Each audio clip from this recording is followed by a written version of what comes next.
All right. Thanks everyone for joining tonight's session. Thanks for taking your time to be here with us today. So today we'll be looking at one of the most challenging aspects when it comes to transitioning, and that is getting your dream job. We'll be looking at it from the HR perspective. Why are you not landing that job? What are the things that you need to do to put in place for you to land your dream job? Is it your CV? Is it, things, that we don't know about that we need to take note of, maybe before we attend an interview, during an interview, everything like that. So we'll be tackling that today. So the agenda will be, I'm going to invite shortly, Jibola, who is going to take us on that journey. Then after that, we open the line for questions and answers. So if you have any question, you have to raise your hand and I'll have to unmute you before you can be able to talk and ask your question. Also, you can drop your question on the chat as well. I'll be reading from the chat as well, but feel free to raise your hand if you have any question at the end of the session, and I'll be giving you the permission to unmute yourself to ask your question. So for now, I'm sure majority are on here. Quickly, let me do a quick introduction about myself. My name is Akin Oladeji, and I happen to be the founder of Learn with Pride. Learn with Pride is an IT training institute based in the UK. We focus in helping people that wants to transition from non-IT or non-technical background into the IT space. So we run different courses ranging from project management to business analysis, Scrum Master, Product Owner, DevOps Engineer, uh, data analysis, IT support, web development, software testing, just to name a few. So we run like 8 different IT trainings, and we focus on hands-on practical training. We don't dwell too much on theories, so we focus on hitting the ground running and all of that. So that is that about me. The company has been in existence for over 4 years now, and over that 4 years, we've enrolled over 20,000 students. We've enrolled over 20,000 students in that space of 4 to 5 years. So that is a short history about myself and about the company. But tonight, as I said, we'll be looking at how to secure your dream job. What are the things you need to do? You've gone through the training, you've done the practical training, you've gone through the projects. Now you can do the job, but you are not getting the job. Whether your CVs are not being shortlisted, or you are not even getting the calls at all. What is the reason for that? What is the cause for that? And how can you rectify, all these things? So without wasting too much of your time, let's dive in to the agenda of today. So without further ado, I'm going to be inviting Jibola, who is an HR personnel. She's got over 80 years of experience in HR, and she's just here solely, today to share experience and knowledge with us as well. So please, please don't hesitate to ask any question at the end of the session, to clear your doubts, and we are all here to learn together, including myself. So without further ado, Jibola, over to you. Thanks. Hi, everyone. I don't know. Can you all hear me? Good evening, everyone. Yes, we can hear you. Good evening. My name is Ajibola Sumula. I'm an HR consultant. I basically do resourcing, recruitment, and retention. I work with the NHS, and my role primarily involves collaborating with various departments to support their staffing needs, ensuring that we attract, select, and retain good candidates. I would be enlightening you guys about how to secure your dream job, and hopefully it helps. Please let me know if you have any question, like Aki said, by raising your hand up.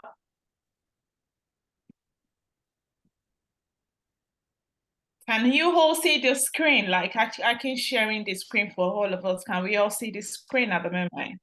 So if we cannot see the screen, can we say like yes or 1 year? That's right. Thank you. So right. Can you all hear me? Okay, as a recruiter, to secure your dream job, I think one of the things we look at is you have to look at planning what you actually want to do. What exactly do you want to do? You having to get a job, what do you think you need to secure your dream job? Basically, you want to get a job. What do you think? What is the first thing I feel like you need to do? Think you need to plan. By planning, you need to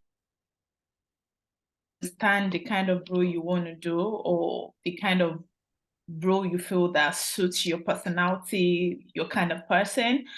Everybody nowadays, I feel like we are more interested in getting a role for the money. Like, I want to get a good role. I'm one of them. I also say that I want a good role that can pay me good money. But the truth of the matter is you have to do a job that really, really like you enjoy, that works for you, something that you can even close your eyes when doing it. I feel that's very important before you even think of getting any job or any role, to be honest, because if you're not comfortable in your skin, I don't know how you're going to be able to execute the role or the job. And when securing a job, especially people that are trying to transition to the UK, I know most people are interested in doing IT. I don't actually recruit IT for IT. I recruit nurses, doctors, and healthcare assistants. But in my own perspective, I'm going to be sharing the things that I feel like if you are looking for an IT role as well, it's going to be useful for you, the kind of training you need to do, the kind of things that I feel like you need to do to be able to get your dream job. So I've got some things on the slide that I'll be sharing, and I would emphasize it as well. I think the first thing you need to do when trying to get your dream job is to plan. What I mean by planning is you need to put like your CV together. Putting your CV together, I feel like the way we do CVs there is so different from how we do it back home in Nigeria, to be honest. As a recruiter, I'm not going to be looking at a CV of maybe 10 or 20 pages. I want it to be straight to the point. Like, what you're going to be giving me has to be something that when I'm even reading the first line, I'm already getting the kind of person I need to interview, I need to give a role to. I don't want somebody telling me summary of, oh, blah, blah, blah, this is, my name is this, and kiniko. Sorry, I'm going to be mixing my words. But at the end of the day, I like when I'm reading a CV without not even saying the person, I know what the person is capable of doing or what the person is going to be giving me. I want somebody just telling me, this is me, this is what I can do, this is what I can bring to the table. So it's more about who you can do, what you're capable of doing, your strengths, basically. That's what we're looking for. We're looking for somebody that is competent. I'm not looking for somebody that is trying to navigate and not sure of what they want to do. I want somebody that, oh, okay, you have to read the job description. It's very important for you to tailor your CV via the job description, what the job is saying. Most of us, when we're looking for a job, I feel like we just want to read few things. We don't want to know what exactly the job entails. To me, you have to understand the role you're actually applying for. You tailor your CV, put all the skills that you feel like you're good at. It might even be something that doesn't really have anything to do with the job, or something that might help, that will make the recruiter that is reading your CV feel like this person is actually capable of doing. So you plan by bringing your A game to the interview. You plan by putting it in your CV. And whatever you're putting on your CV, you should be able to defend it, because if I'm interviewing somebody and I'm reading their CV is the first thing I have to look at to see, okay, this person has got these skills. And when I'm asking you questions about the skills you've written down to say, Abgo, you're not able to explain it, that is just a red flag. You wrote something that you're not able to say it in words. Some people are good at writing, some people are not good at speaking. And we all have that thing, you know. Some people are not bold enough. Most times when I'm even interviewing people, I can see this person is good, but they can't put in words. They are shy. They can't say what they've actually written down, but they are good up there. So when you're trying to do your CV, you have to understand every details you are putting on there, because that's one of the things that we're going to be looking at. And also, when you're applying for a job, it's very, very important for you to put your personal statement. Personal statement is very, very important in this part of the world. Most people are always very lazy to do that. You'll be like, how am I going to write 500 words personal statement? But the truth of the matter is, that is the kind of thing that when I say, I know the kind of person I'm going to be interviewing, I'm going to be saying. It's very important for you to have your personal statement, and it has to be straightforward, straight to the point. You have to show me the kind of skills that you've got or what you're going to be bringing to the table. Is very, very important. Your personal statement is very, very important. The kind of skills you've got, like, for example, if you're trying to break into project management, you have to be able to demonstrate that all the trainings you've got, you're able to apply it into your skills. You're able to say, okay, this is the training I've done, this is the kind of job I'm looking for, and this is what I can, the addition, what you can actually add to whatever project they are going to give you to execute. You have to know it. You have to know that you have to be able to say the things that once they give you a project, you are able to apply it into that project and you are able to execute it. So I've got some point that I wrote down, like when interviewing for a job, hiring managers may ask some certain questions to assess what you want from a position and how well you may fit in at their company. To guide your strength as a candidate, a potential employer may ask, what is your dream job? So if you come into the room, I ask you, what is your name? What kind of job are you looking for? One of the things I also want to know is, if, for example, you're looking for a job with the NHS, I need to be able to know if you understand what exactly we do. What exactly does the NHS offer? What do they do?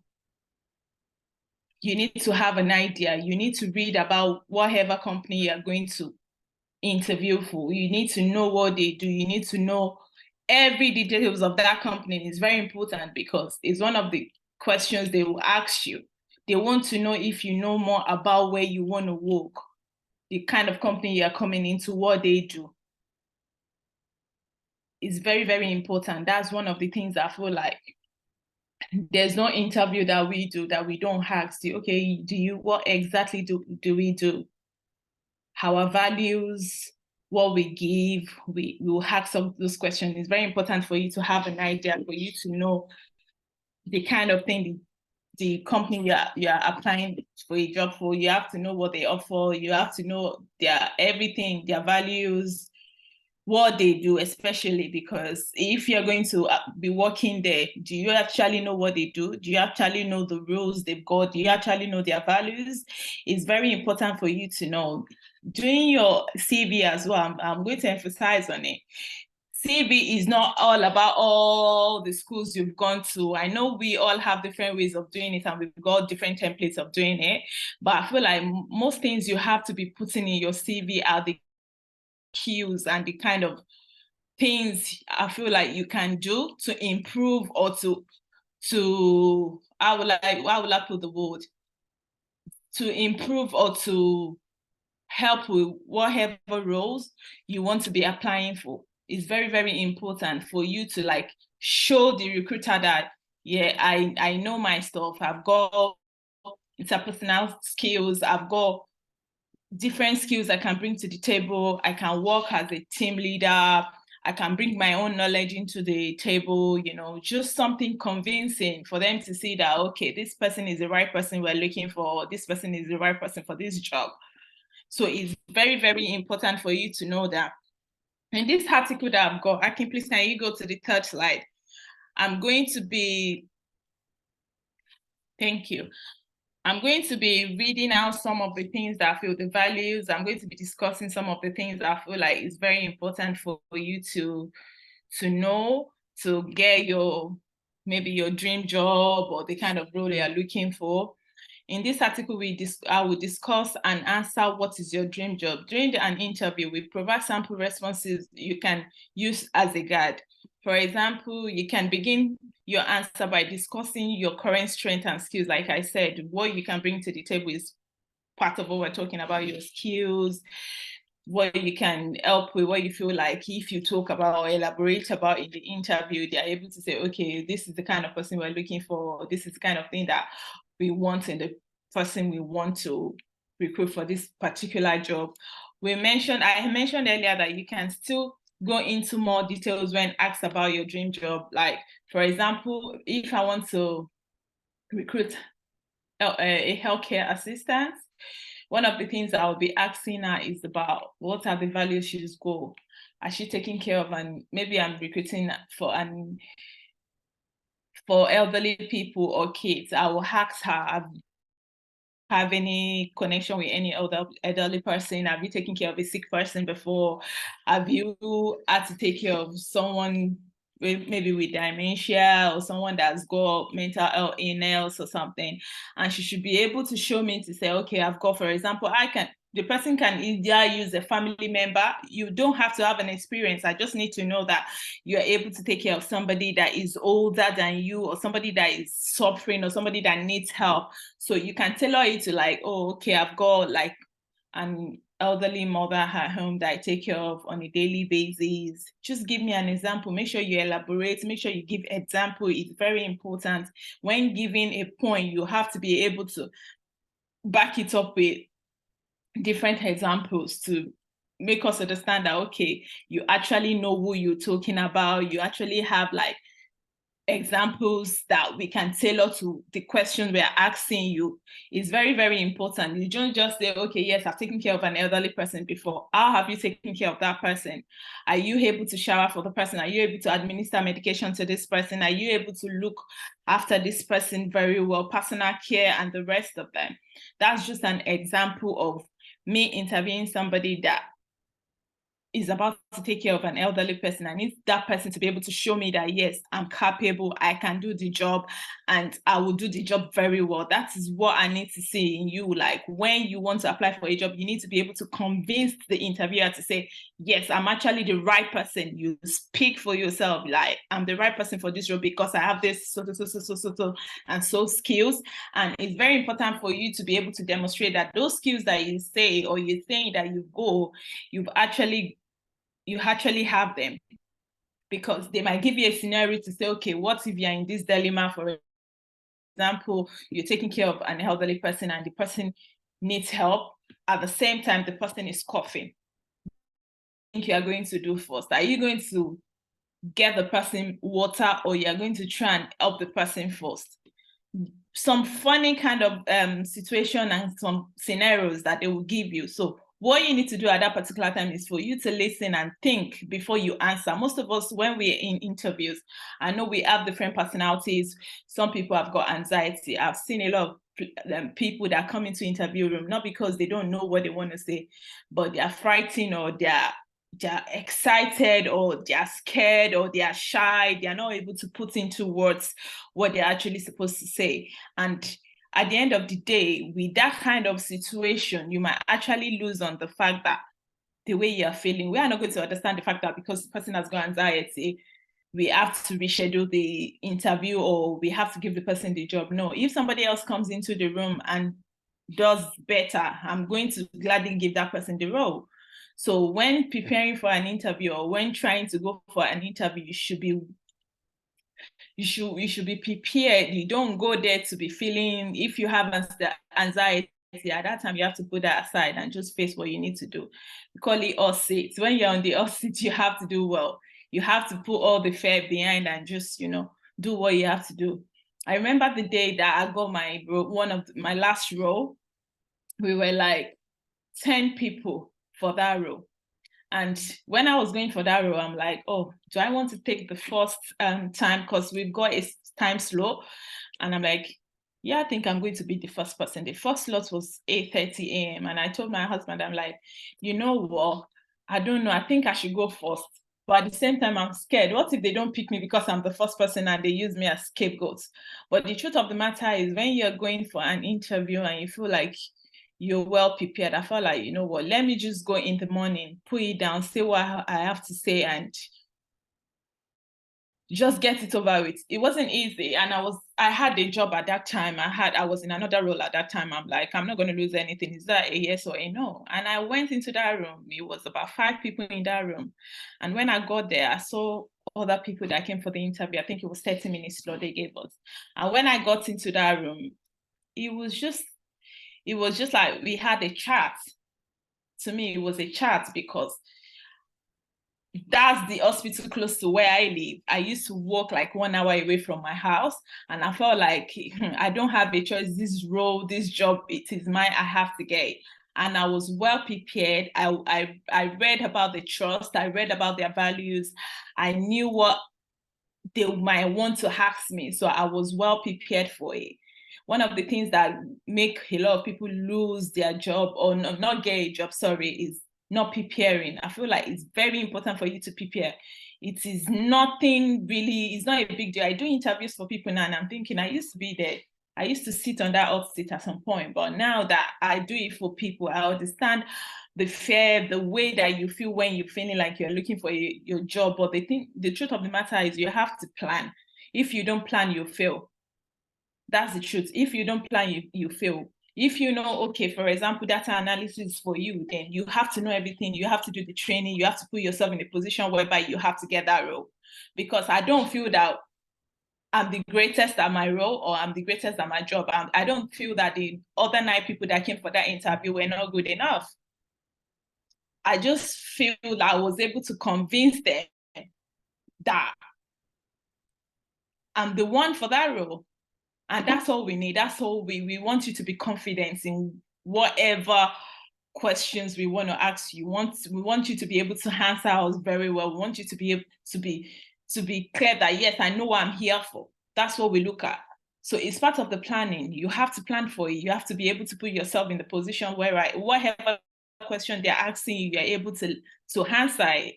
Is very, very important. And it still boils down to when you feel like you're changing from one role to the other. For example, you want to do something in IT, you have to prepare your mind. Everybody wants to do IT, but the truth of the matter is that IT is not simple. You have to be able to apply the knowledge. They will give you the training, but are you able to continue with the knowledge they've given you? Are you able to improve yourself? It's good to get the training done. Obviously, the training will help you, will put you in the right position for you to do the role, to do the job.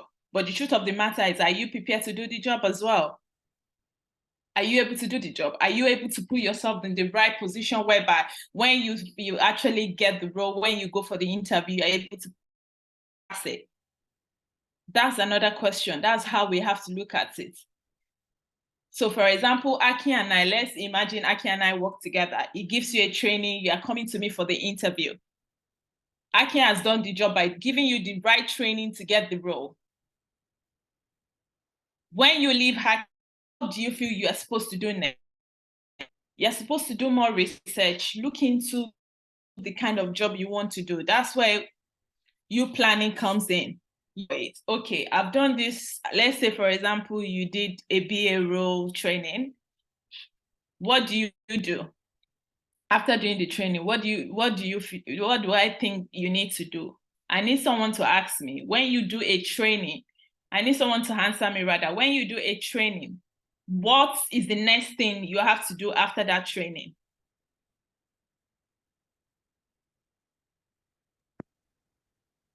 You can put your answer on the chat because they might not be able to unmute themselves. So if you want to answer that, you can put it on the chat and I can read out. Yeah. Someone said do more research. Do more research. Yes, that's right. Do more research is important. You do more research on the training you've just done. Let's just assume that that's your first role. That's the first time you are doing that particular training. You don't know anything about let's say, for example, project management. You don't know anything about project management. Aki has lived in by teaching you what project management entails. Then what do you think is the next thing to do? constant and needing-ending improvement. That's right. After training is research and try to practice it as that's right. You research, that's the word. You research, you can even get an internship role. Like Ade just said, yes, get an internship role. That internship role will help you. It might not even be a paid internship role. It might be free. But guess what? That goes on your CV as well. And that's going to help you, because doing internship is something that I know that a lot of people do after doing training, and it really, really goes a long way, because that a recruiter will also see that, oh, this person did an unpaid job. This person is really strong-willing. This person really wants to like do something, want to learn. You don't finish a training and you feel like the next thing you're going to do is to get some 80 or 90 grand job. No, it doesn't work that way. So you have to do the job yourself. Don't like the training Akin is going to give you an automatic job. No, that's not what we're talking about. The training Akin is going to give you is to prepare you to get your dream job. So you yourself, you've got a lot of job that you have to do by researching, by trying to build your knowledge through continuous research. Like William just said, it's very, very important to do that, because at the end of the day, it doesn't stop from one person. It's a process. Rome wasn't built in a day. It's something that we all have to work together. It's like a teamwork. Akin did it. You are going to do another job. Before the interviewer that is going to give you your best role, do his or her own job. So it's about stages and phases, really.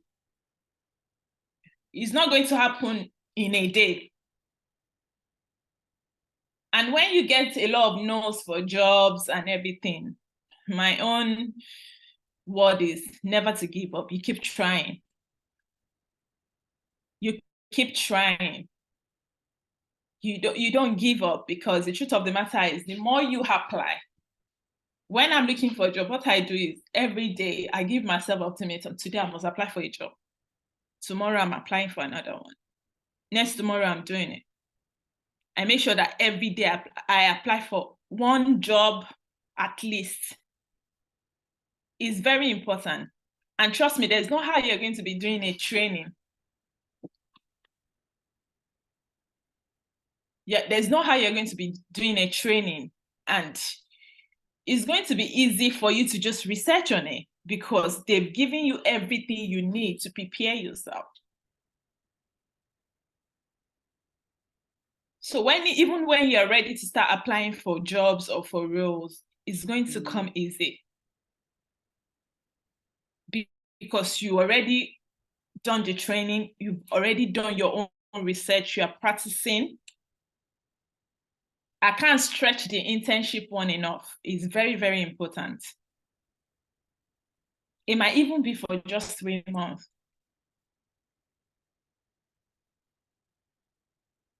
I'm sure Akin has had a lot of people that have come to him to say, oh, when I finished my training, I did some internship and I got a really, really good job afterward. Akin, can you testify to that? Have you got any like student that have done projects with you and they will come back to say, okay, I did internship and I've finally gotten my dream job? Yes, we've had scenarios like that, because again, it varies from one person to the other. Some people are fortunate that after what we provide an internship as well. After the practical training, they get to work on a live project for like 2 months.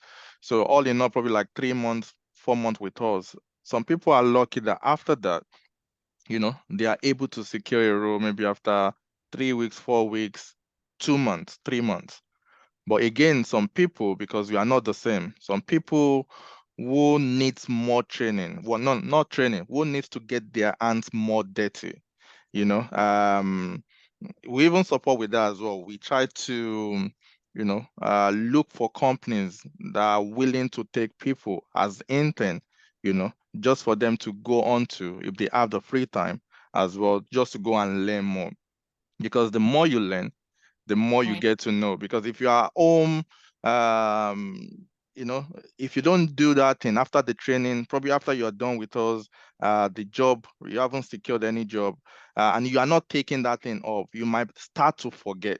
in order for you not to forget, so that you can, you can still know your onions, it's better, to keep practicing. And the best way to do that is, if you work with someone, you are tasked, you know what to do every day, you are tasked to do it and all of that, which helps them. So yeah, we have program like that as well. And yes, some people have embarked on that, meaning after they are done with us, maybe after 2 months, they still haven't gotten a job.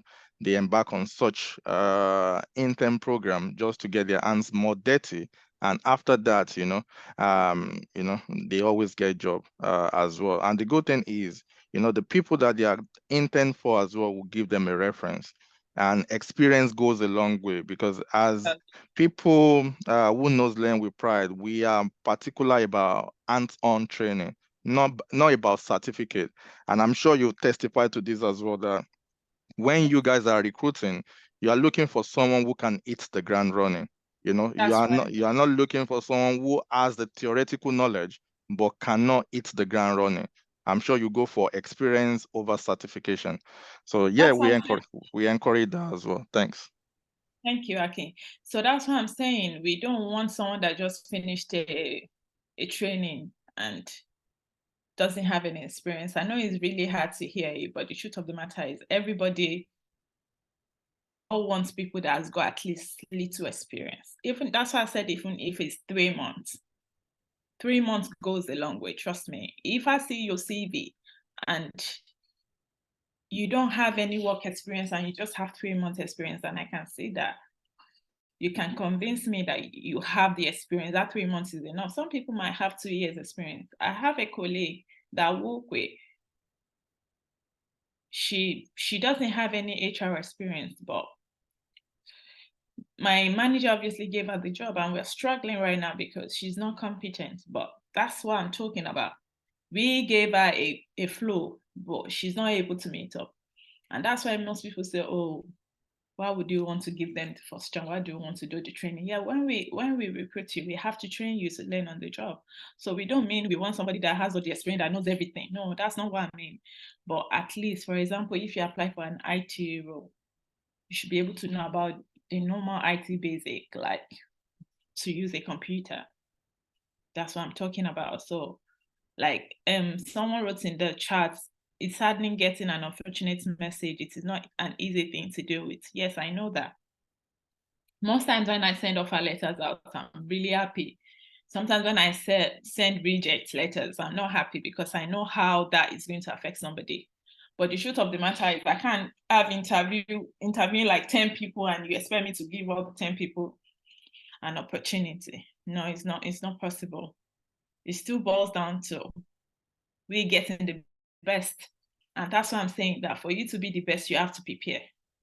It's very important. I know that it's not easy, but you just have to be on your game. Some people, guess what? Some people don't even have to have the experience on the job.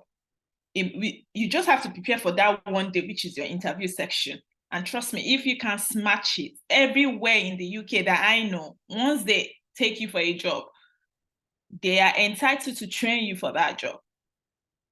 So you're not just going to be dabbling yourself into something that you don't know about. They will give you the proper training. Most of the companies that I know they train people. Once you get a job, they train you, they let you know the basic. This is what you need for your role. They do it. I don't know if they do that in Nigeria, but here in the UK, that's what we do. We train you to know what you're being employed for. On your job, we train you on your job. At least you get like 1 or 2 weeks training on the job before you proper start it. So yes, sometimes we need to give people that don't have experience chance, but the truth of the matter is, are you even if you don't have any experience, you still need to be able to convince the interviewer that you are actually fit for the role. It's very, very important, because if you don't show that, there's no how they are going to give you a floor. So it still boils down to you have to prepare, you have to plan. You do your CV, you make sure that your personal statement is very on point. And I mean straight to the point. They might say they want 500 words. If you give us 300 words point, trust me, we'll take you.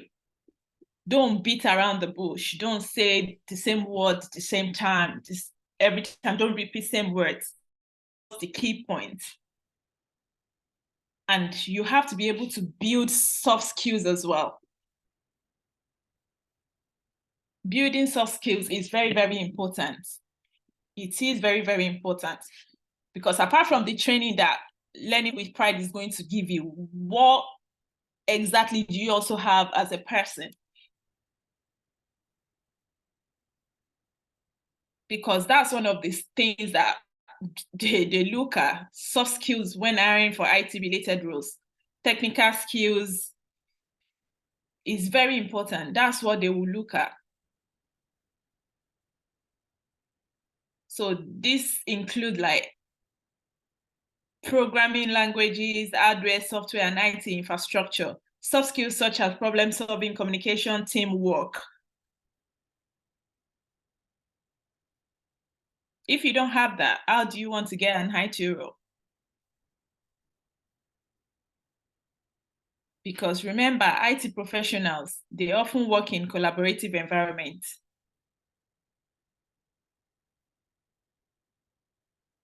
So it's still, we the job, we still have to look for the best person, but you yourself still have to do the job. You do the training. Yes, the training is a vital, in short, it's very important. I think that's the first step we need to do.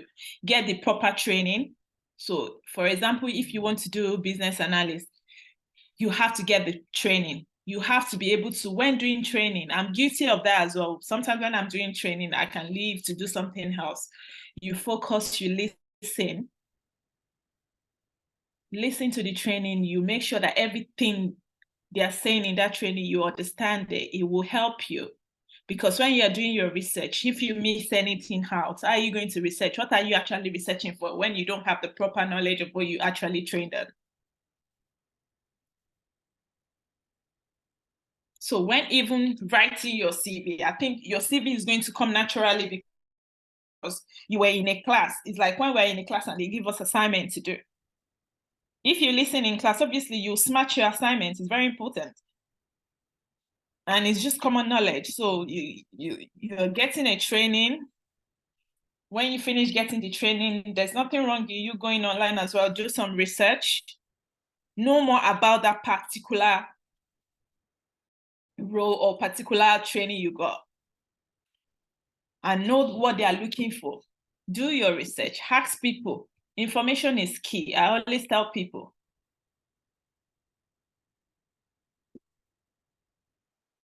And obviously, when you do trainings as well, I'm sure that Akin has a room or a floor that you're able to come back to ask questions like when you don't understand some particular things. Because when you get to any interview, you have to be able to tailor your answer for the job you're actually seeking for. Everything they're asking you in interviews, it has to be something that has to relate with that job role that you just applied for. So everything you're going to be saying in that interview has to do with the job role. I will always say job role is very important. You have to read your job description. We call it JD. If you don't know your JD, there's no how you're even going to pass that interview. I'm not lying, because everything we're going to be asking you has to do with your job role. I always tell people, if you have people that can actually review your CV before you submit it, is actually a good thing to do. It might even just be like proofread. You know, when you do something, you just need a thought on it. How does this read? It helps. It's very, very important. So yes, you will get a no, but yeah, you just have to keep pushing. You apply for the next one.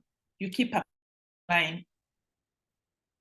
Because there's no how you, as you're applying for roles, you make sure that you do your research as well. You keep improving, just stay somewhere.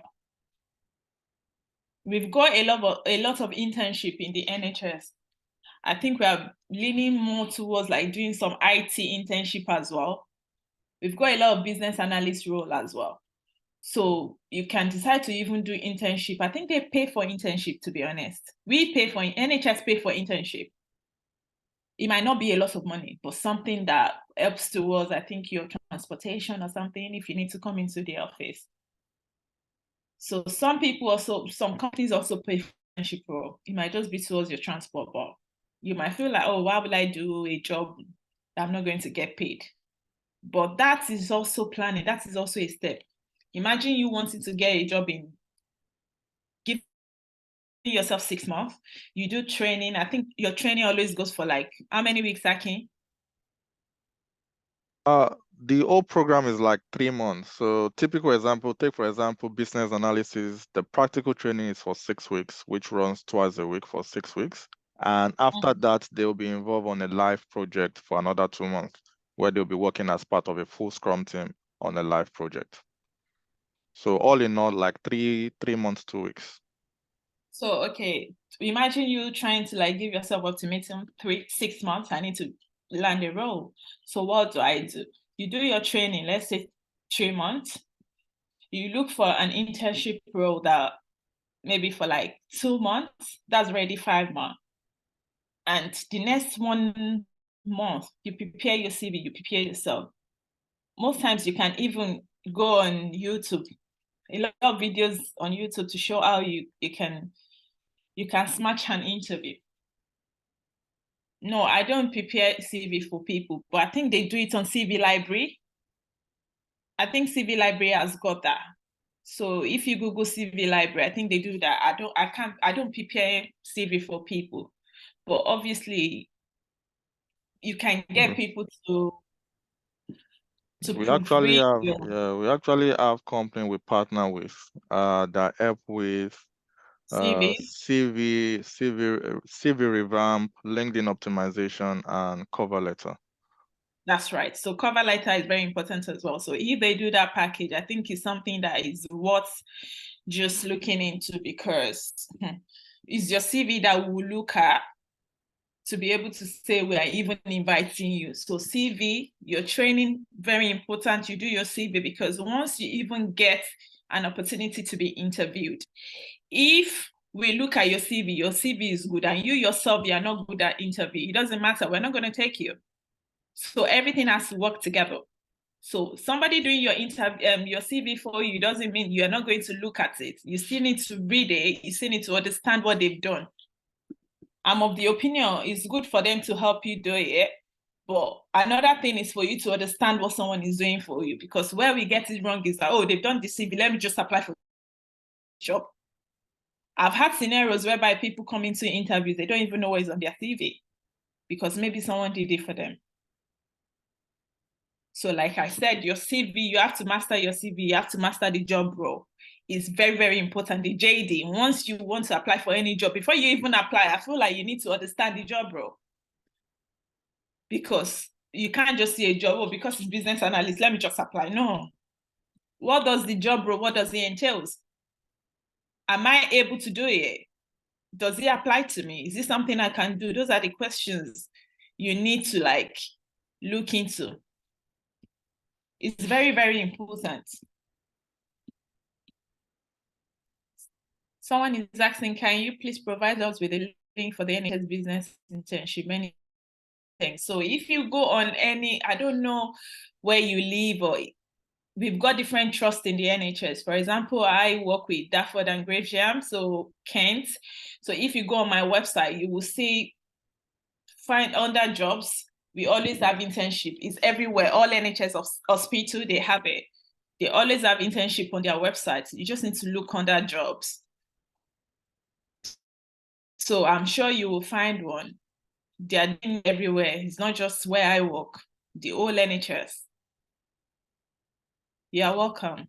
Since most companies uses ATS, how do you think we can get through the CV screen system, even though the JD was paraphrased without leaving out the key words and one have the tech know out of the job? I don't understand this question.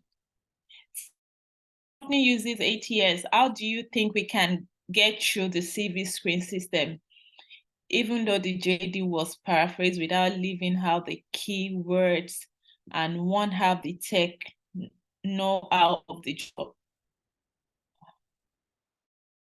I honestly don't understand the last paragraph of that message. I think maybe to my understanding, how can you use one CV to apply for Into different jobs. You know, there are keywords. So we have some companies that use ATS to scan CVs to know whether you've got the required skill or tools, you know, before they shortlist you. So is there a way that, or what is the best approach? You want to apply for business analyst role with 10 different companies. Does that mean you need to tailor your CV each time to the JD of that company? So for us now, for NHS as a whole, we've stopped using CV. So we use a website called Track. So we don't upload CV anymore. So for any job role, business analyst, IT, HR, we don't take CVs anymore. But we have a form that looks like you're actually writing your CV. So on the website, if you go on Track Jobs, you will see if when you're applying, we ask you what you need. If you go, it's like you fill in a normal proper form. That's what we use. We don't use CVs. So that means you don't have to use different CVs for all the job roles you want to apply for. So it's like a form. And once you apply for a particular job, it saves that automatically. So if you see another job that you are interested in, you can actually just make some changes to it. So we don't collect CVs at all. So if I post any job out there and I'm receiving people applying for that job, I just need to go on Track to read their applications. We don't take CVs. So for other companies, I don't know how it works, but for NHS, we work with Track.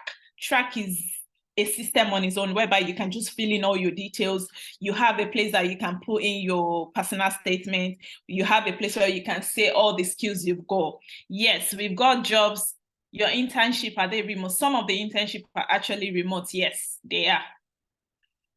We do a lot of remote working at the moment. I work just twice in the office. I do 3 days at home. So yes, we do. Yes, Track, TRAC. I'm going to put it out there. So it's called Track Jobs.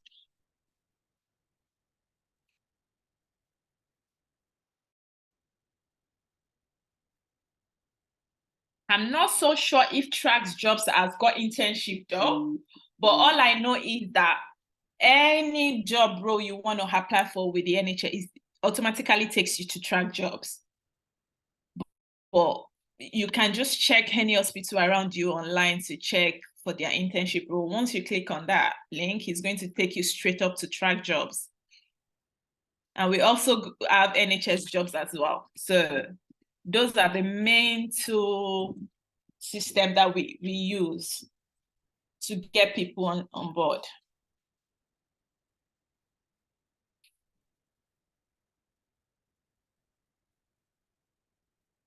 Hakim, please, can we go to the 4th slide, please? Thank you.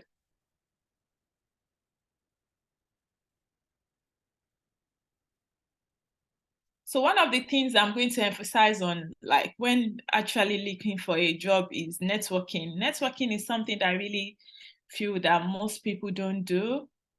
We just stay at home. For example, you finish your training, you might just be on the internet and just be surfing and just, you do research. But sometimes I feel like networking is also very, very important. You meet people, find people that already work in the field of what you want to get into, ask them for tips on how to get in. You'll be surprised on what you can actually learn from such insider view. People that have experience. For example, if I want to do business analyst, I'm sure Akin is my go person. I'll meet him. I'll say, Akin, I feel like this is the thing that I want to do now. What kind of tips can you give me? Because obviously he knows more about these things. I don't want people to just be looking for jobs and be in their bubbles. Ask questions. That's how I'm able to break into a lot of things. I ask questions. Information is very key, especially in this part of the world that I am in. You have to ask people because you don't know, somebody might have an opportunity that is going to help you. Mentoring is also very important. Find somebody that can mentor you. I've got a mentor. Find somebody that can push you, somebody that can say, okay, this is the right way to go.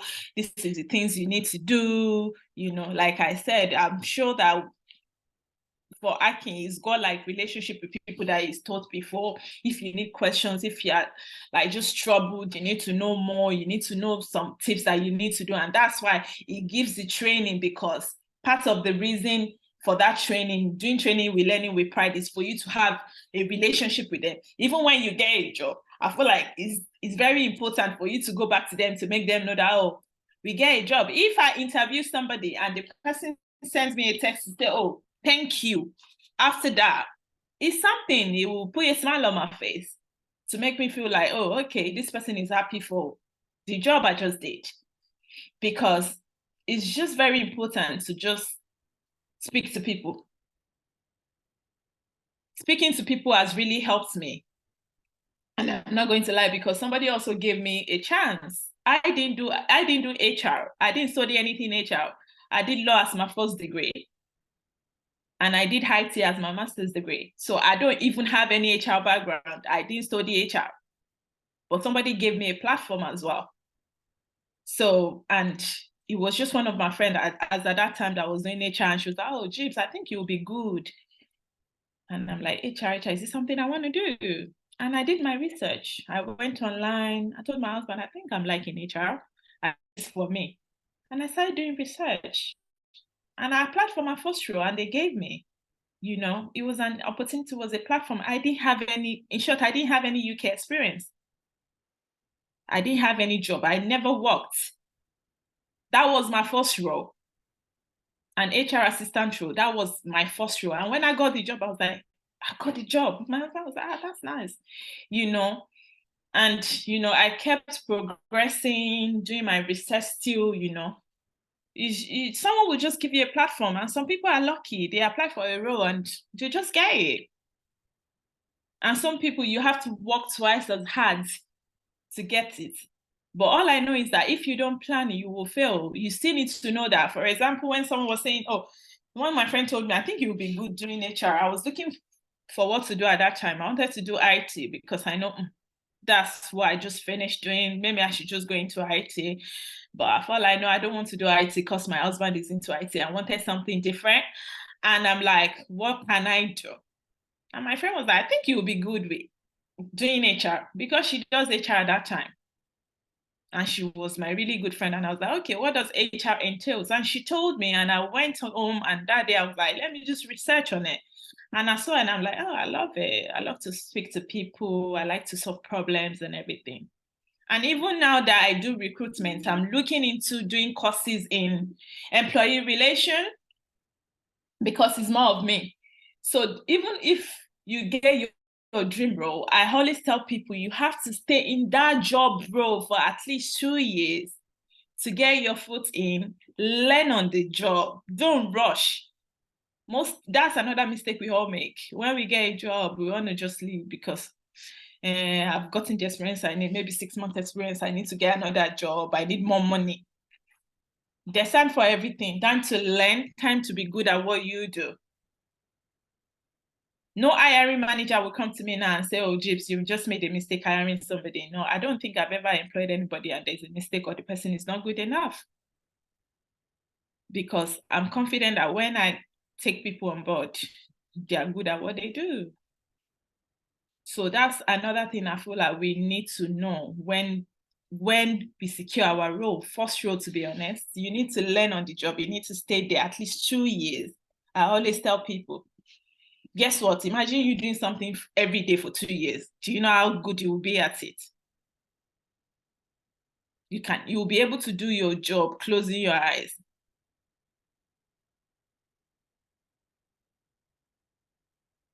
Even when you send, I don't know, people always say when they say thank you to interviewers, they always get the job. I don't know how true it is. I don't do that all the time.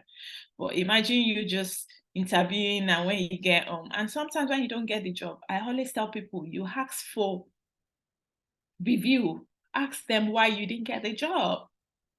Is what I would do. If I don't get a job, I will ask so that I can know in my next interview. And that boils down to S2 that said, oh, do you know why we always get a no? Yeah, if you get a no, I think you should ask why you got a no. We always give feedbacks if you want it. We always give it. If you ask for feedback, we'll give you. Why didn't I get the role? I will tell you why you didn't get it. Maybe you are not confident enough. Maybe you are not just the perfect person for us. I'll tell you. Maybe you are not just fit. Because I know a lot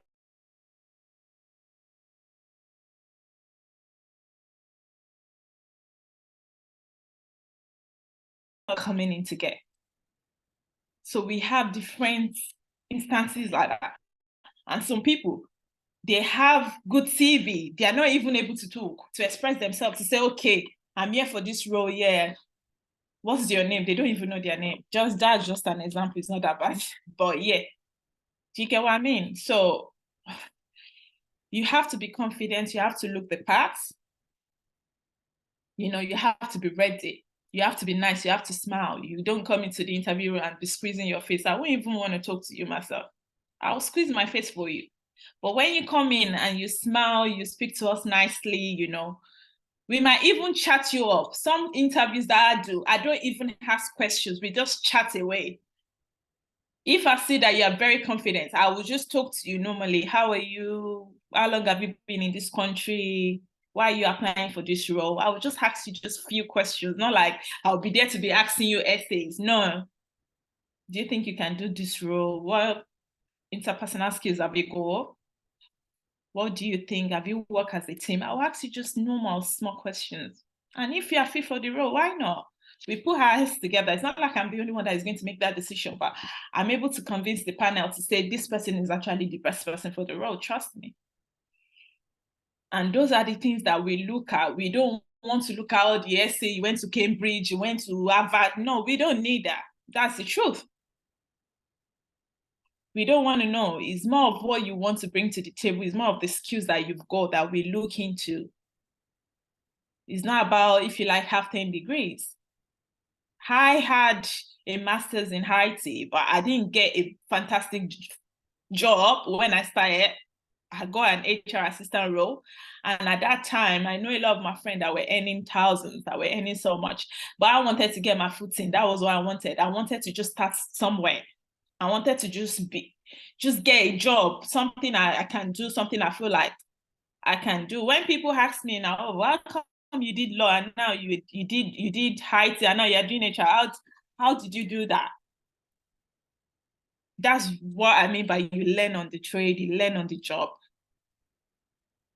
And one thing about this country is that you can do anything. Like before this meeting, I was telling Akin, I'm like, Akin, I think I want to do a course and everything. And he was like, yeah, what are you good at? That was the first question he asked me.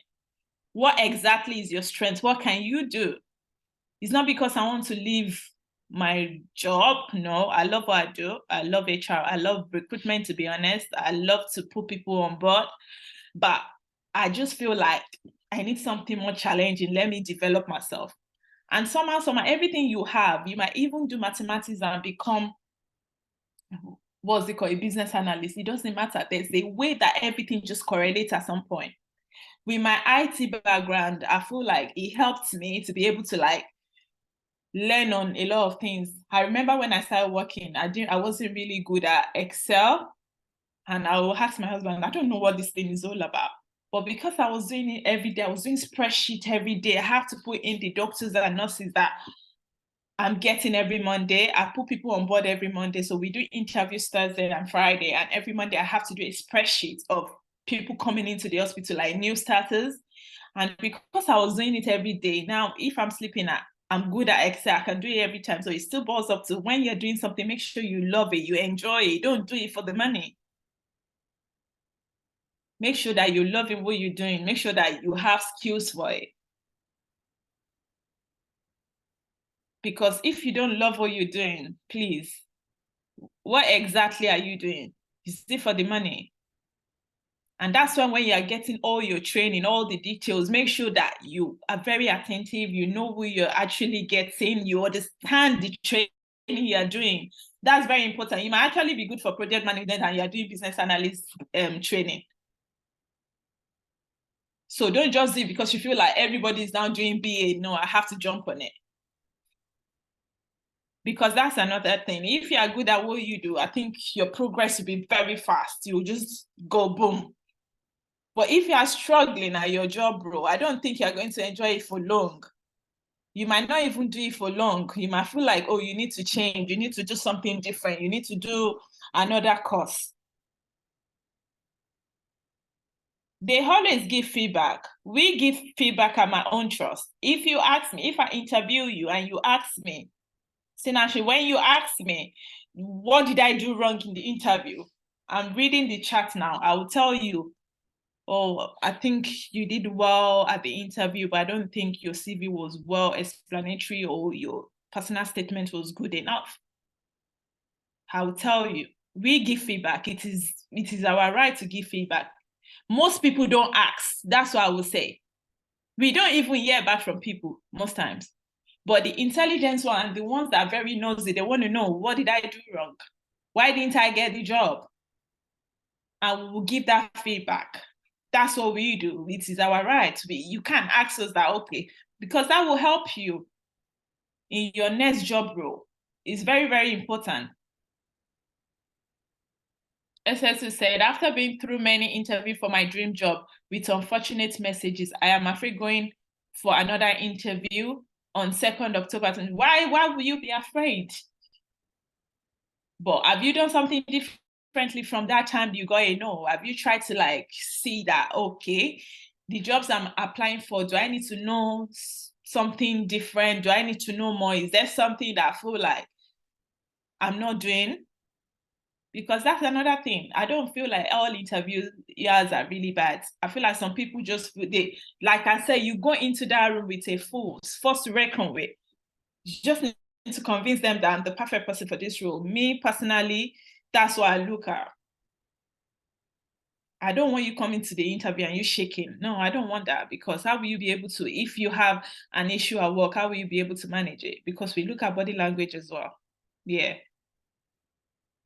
We don't want people that are not confident. We don't want that. Because I have been jobless for a while now and doing the job I don't have passion for. So you are doing a job that you don't have passion for. Are you not applying for a job that you have passion for?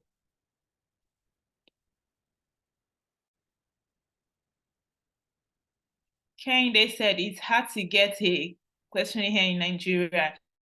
It has not been easy. I have stopped searching at some point and go back to hustle to survive.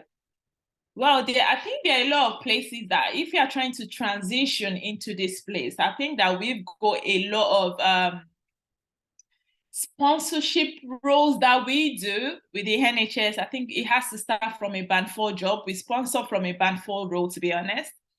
Yeah, but it's just that we don't have a law, it's limited. So for example, that NHS jobs that I put on there, it will help you. If you go on NHS job, we got a lot of we don't write it on the jobs that, okay, we will sponsor you. But if you apply for any job role that start from a band 4, we always sponsor for a band 4 role. If we interview you and you're in Nigeria and you are good for the role, we can sponsor. It's a NHS rule. It's not my rule. We sponsor from a band 4 role. So when you're looking for a job that you feel like you need sponsorship for, I know it is hard because there's a lot of people on there. We start from a band 4 role. We sponsor from band 4. So if you're looking for a job from Nigeria and you feel like you've done all your necessary training and you are good and you can interview for that role, it has to be a role that starts from a band 4. We have it. We have a lot of them on NHS jobs. Most times we don't put it there. We don't put in the job description that we're going to sponsor for the role. No, we don't put it there. But if you interview for the role and you apply for it, you get to interview stage, you can speak to them to say, okay, I live in Nigeria. I just want to know if you will sponsor me for this role. That's after you've gotten the role. Don't ask them while you are interviewing for the role. That's if they send you a letter to say you've gotten this role, then you can now negotiate to say, yes, I need to be sponsored to come and do this role. That's how it works. but you will never see us write it. But I'm telling you now that any job that starts from a band 4 role, we sponsor for it. No matter it doesn't have to be nursing, it doesn't have to be healthcare, it doesn't have to be any job. It might even be a PA role, secretary role, administrative role. We do sponsor from band 4. So if you are checking it out, make sure that the role that you're applying for, anything from band 4 upward, we do sponsor in NHS. I can tell you that for free.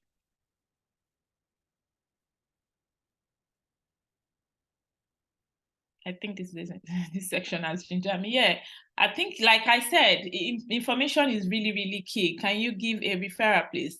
Kolawole, I don't understand what you mean by a referral. A referral for who?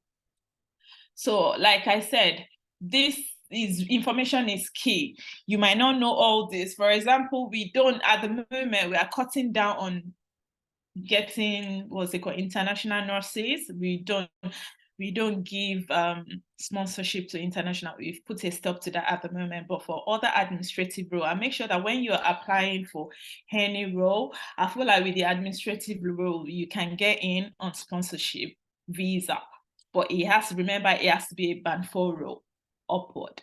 Band 4, band 5, band 6. We don't do anything from band 3 downwards. We don't sponsor. But we sponsor from a band 4, especially if you're able to like convince us that yes, you are fit for the role.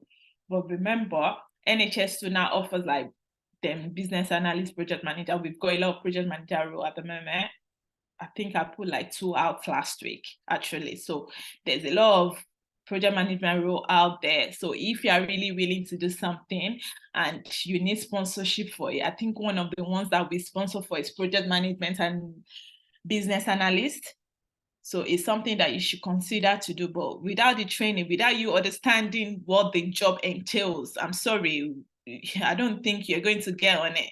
So it's better for you to, you don't have to be a graduate to get a role. If you have the proper training, like I said, you can get it. I know, Luako, you don't have to be a graduate to get a role. We don't look at maybe the qualification you've got, we look at the skills that you have. So what do I mean by a band 4 role? So we've got, for NHS, we have like bandings for all jobs. So it starts from band 2. For example, if you're applying for ACA role, healthcare assistant, I think that starts from a band 2 role. So for a band 4 role, that means it's the middle class.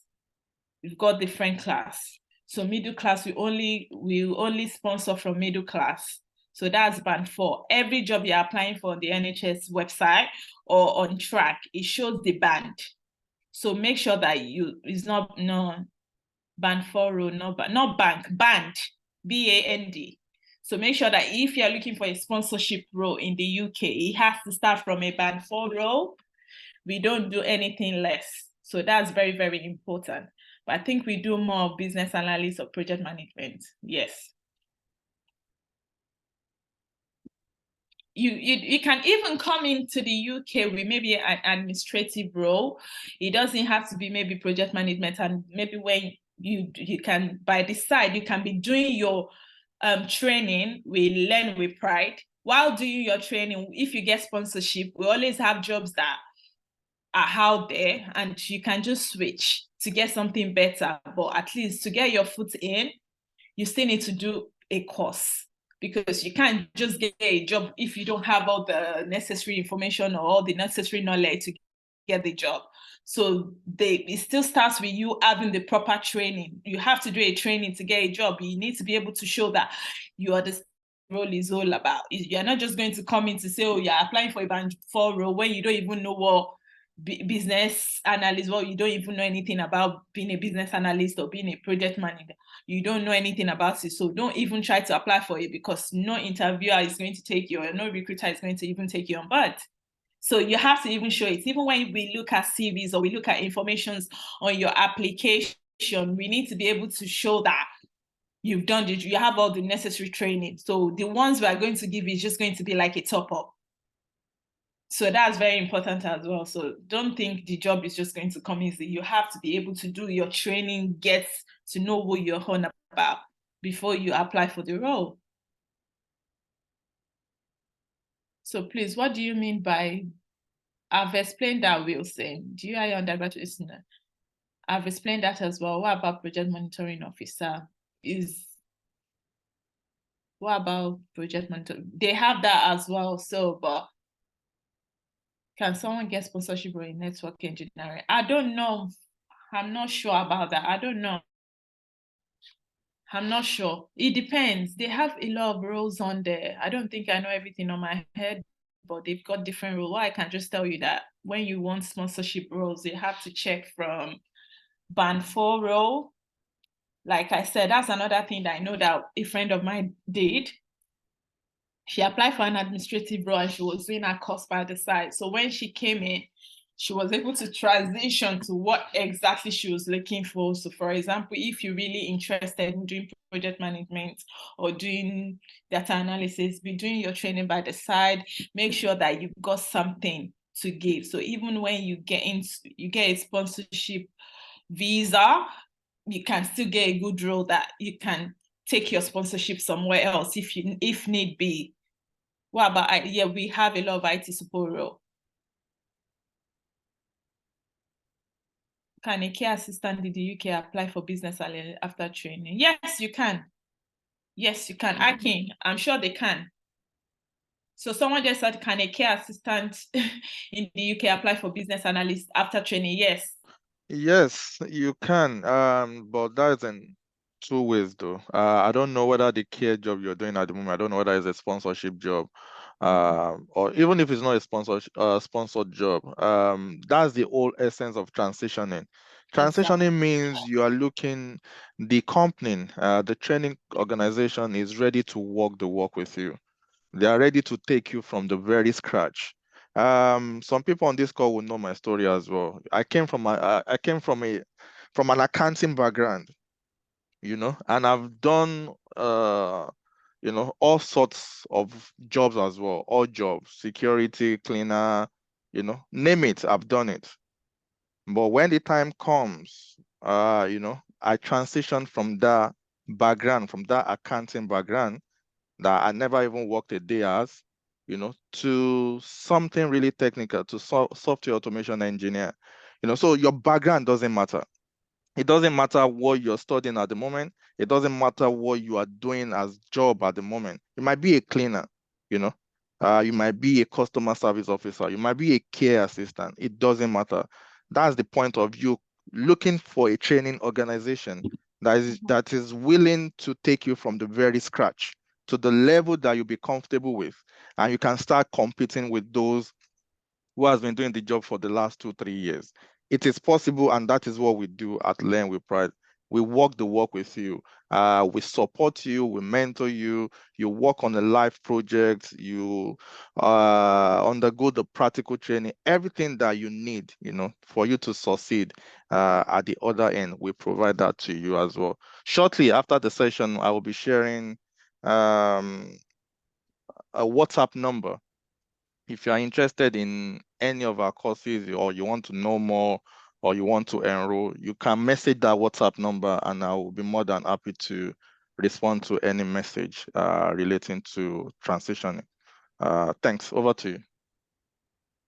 Yeah, like I said, I think that transitioning has really, really helped a lot of people. Like I feel like in the last 2 to 3 years, a lot of people have doing training has really helped a lot of people get their dream job. At least I know a lot of my friends that came from Nigeria, but the first thing they always do is to make sure that they get their training done, because even if just prepare yourself, that preparation is very, very important. It's part of the planning I was talking about. If you really need to go anywhere, even in the US, you've got a lot of people in the US doing BA project management at the moment. It doesn't have to be just in the UK. You don't have to do the course just because you're coming to London. You can use it anywhere. The knowledge will follow you everywhere you go to. For Learn with Pride, I think with the fact that they've had a lot of students, and I know that most of them have gotten their dream job, I feel like something you need to look at. But firstly, you have to be sure this is what is for me. Is it project management I want to do? They offer different type of courses. You have to know what your strength is, what you can do, what exactly you are good at. Like I told you guys from experience, I had to be sure HR was for me. I didn't just do it because my friend said, oh, Jibola, HR is for you. You are good with solving problems, with speaking to people. Some of my friends even feel like I was going to go into counseling because I'm that kind of person that I would just want to solve your problem, want to speak to you. So when I even go into meetings with hiring managers and people that work under them to do conflict resolution, it's something that is inbuilt because obviously is what I love to do. So you have to be sure, you have to be prepared. Who is data analyst for me, is business analyst for me, is IT for me, is this for me. Just be very, very clear that this is actually what you want to do. Don't just do it because you want to do it for the money. Don't just do it because people are doing it. I feel like when you are good at what you do, you won't stress. You will do your job with ease. It's going to work for you. It's going to be better. Like you will be doing it while closing your eyes. You won't have to struggle. But the training part is something that I feel like we're all guilty of, because you feel you paid for the training, you feel, oh, I can only make sure that when they're teaching you, you listen. You listen and you are very, very clear. Ask questions in the training, because guess what? You paid for it. You need to ask when you don't understand things. I always tell people, don't feel like, oh, because you're paying for something, be vocal. I always ask questions. That's me. I don't keep quiet. If I need to know, I ask, because it's very key. It goes like this. It goes like this. You will be shocked about what a lot of people know out there. But even with the fact that I've got a job, I feel like I still need to train myself. I still need to keep training myself. I still need to do stuff. And for IT roles, there are a lot of courses that you can do. They've got CISA, they've got CISM, they've got different IT stocks, they've got different kind of trainings. It's wild. So you have to be sure. Learn with Pride, I know that they've been around for some time, and I know a lot of people have done courses and that they've gotten jobs. It's something that you need to just go on they've got a website, go on their website, look at all the courses that they give, look at all the courses they do, check the NHS job. Like I said, you tailor something, you will be able to see something that will go. There's no how you will not find a job that applies to your skills. Your personal skills is very important. So I don't interview for BA people. No, I only interview for nurses, HCAs, project management. We do doctors, everything that we have in the health sector. That's what I interview for. I think now we're beginning to have a bit of BA in NHS, but we obviously have project management. I'm sure of that one, but we are beginning to like move into that as well. We do IT now, so I won't be surprised. All these courses Akin renders is going wild. Everybody's trying to get into that at the moment. We've got IT parts in the NHS as well. It's not just about doctors and nurses. We've got different departments. We've got HR, we've got employee relation, we've got payroll, it's large, it's big. And trust me, when you work in healthcare sector, is a lot of job role we've got out there. So Akin as well, I think Akin worked with the NHS before as well, so he knows exactly what I'm talking about. So it's not just, you can even do a BA course and you look for a BA course, BA job with NHS, yes. And they've got a lot of sponsorship, what's it called now at the moment. So they have BA that they are going to sponsor. We sponsor a lot of people now from Nigeria, all over the world. So we don't have limits, but you need to prepare yourself. Like I said, it's more about you planning. You execute, you plan. Before you can even execute, you have to plan, because if you don't plan, you're going to fail. So what are you going to be looking for a job when you don't have the proper training to get the job? Because that's one of the things I'm going to ask you. Are you prepared? Do you know what your job role entails? Like I said, you also have to read your job description. You don't apply for a job and feel like because you are good, they are going to take you. No. Do you know what you are going to do? Do you know the job role? Make a good first impression. at your interview, make sure you look well, make sure that you're all smiling. You don't come into the room and be squeezing your face. Nobody wants to see your face. We want to be sure that, oh, this person is happy, you're nice, you're genuine, with top-notch interview skills. That's what we're looking at. Keep your CV up to date. Always make sure that even when you get your CV done, you have to update it.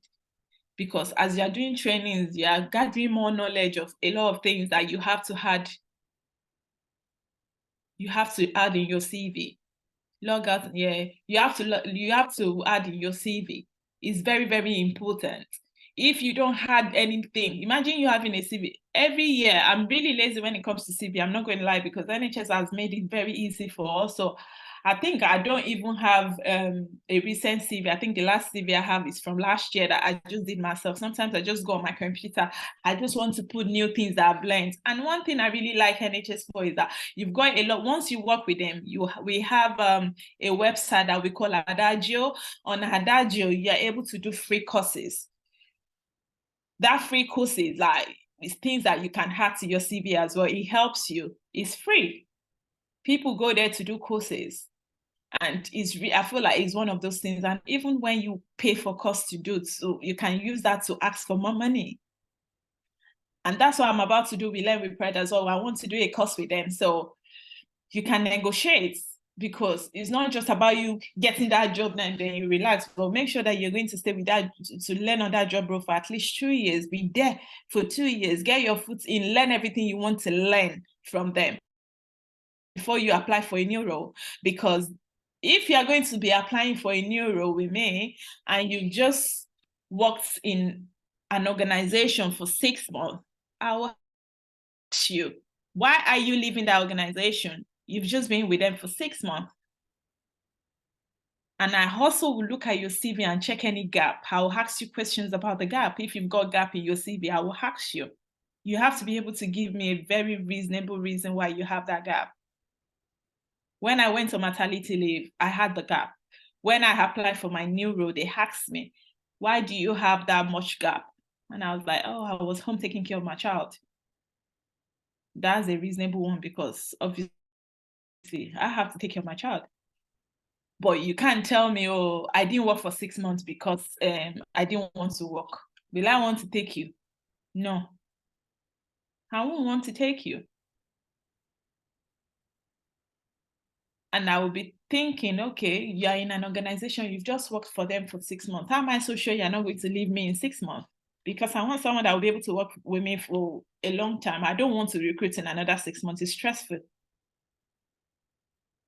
So those are the things we look at. Those are the things that you need to do. Those are the things that you need to just do for yourself as well. People can help you to train you to do this, but you have to prepare yourself. You have a lot of work that you have to do as a person.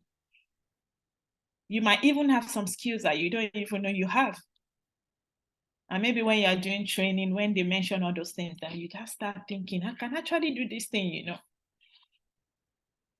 I can actually do this thing. I actually have these skills, you know.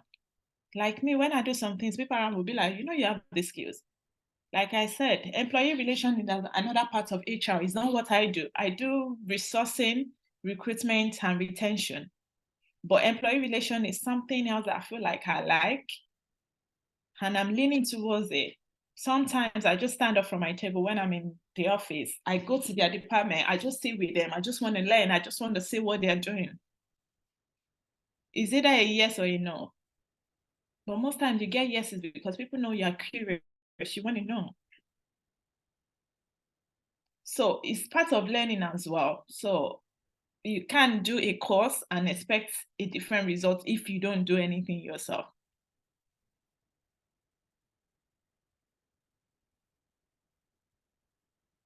Oluwaseun said, yes, it is a very intensive training from LWP. I'm a testimony, but I am looking into NHS bureaus.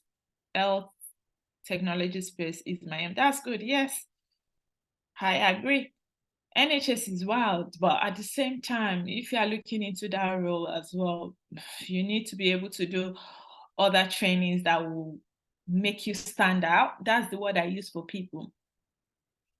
If, for example, you want to do IT audit, or you are doing IT audit, What are the trainings you feel like you should do? You can't be an IT auditor and not have CSA or CSM, or they have a lot of courses that you can do to improve yourself. And with private sector, I know that when you do courses, you can use that course to negotiate for more money. And that's why I said that there's time for everything. Time for you to learn on the job, time for you to know what you're doing, time for you to ask for more money. Time for you to move to another company or another organization. But most of us, the mistake we make is we want to do everything I go. No, it doesn't work that way. I think 2 years, Elijah, 2 years ideally is good. Nobody will question you. 2 years is ideal. 1 year is still a bit funny. For 2 years, if you stay with an organization for 2 years, I feel like you have more ground. You want to move on. For 6 months, 1 year, no, I don't think it's ideal. I will ask questions, and sometimes we get nosy. If we want to get you, if you're actually good and you come to me at 6 months that you want a new job, I will get nosy with you. I will ask for your, what's it called? I will ask for your sick certificate and everything with your company. I want to know more, because why are you leaving? That's what we look at. We don't want you to come to us and in the next 6 months you're telling me you want to leave as well. I'm not going to take you, because that's me like spending another money to get another person. So it's like you learning on doing a training, let's say a BA training now. I feel like in another 2-3 years, you need to be looking at another thing that you can do to improve yourself. You're not just going to do a training with learning with pride and feel like, oh, because I've done that, that's all. What other courses can you do? What other thing can you do that has to do with your job role? What other things can you do to develop yourself? It's very important. If you want to grow in any role that you are in, you have to develop yourself.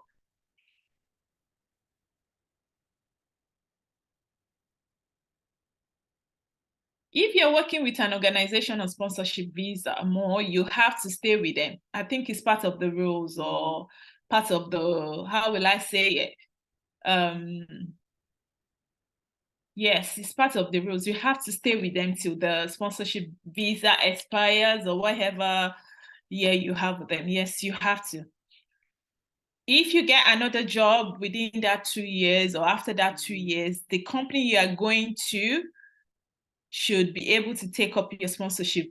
So there's something called, we need to transfer that sponsorship to those people. We are not going to be sponsoring you while you leave us to work with another company. We don't do that.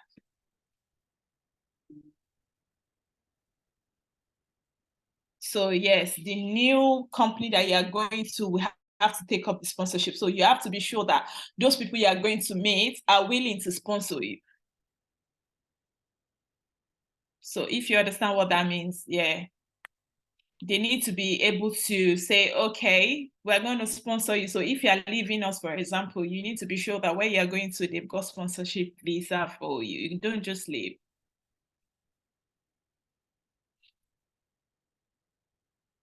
And also in HR, we will be suspicious. We might be thinking maybe he didn't pass his probation, because I think probation should be 6 months for every organization.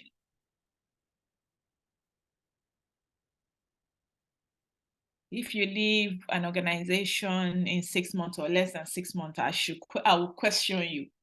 I will want to know why, because that should still be within your probation time. So those are the things that will cause suspicion to be like, oh, okay, why is he leaving? Why is this person leaving?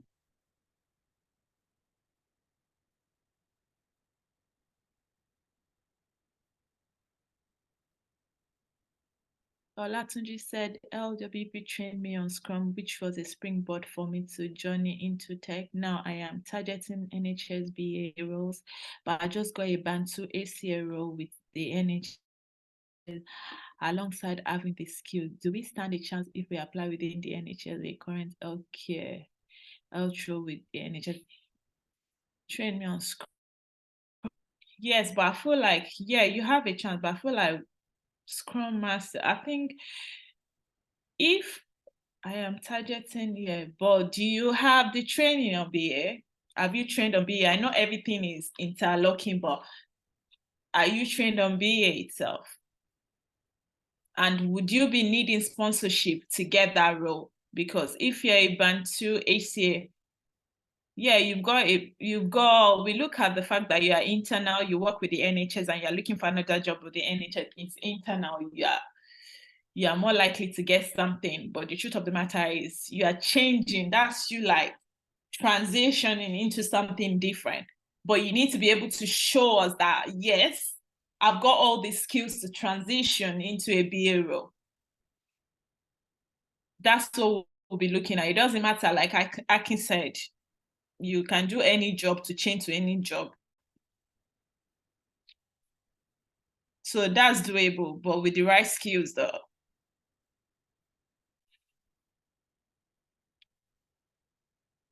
I think Meanwhile was raising his hands, Hakim. Hakim, can you hear me?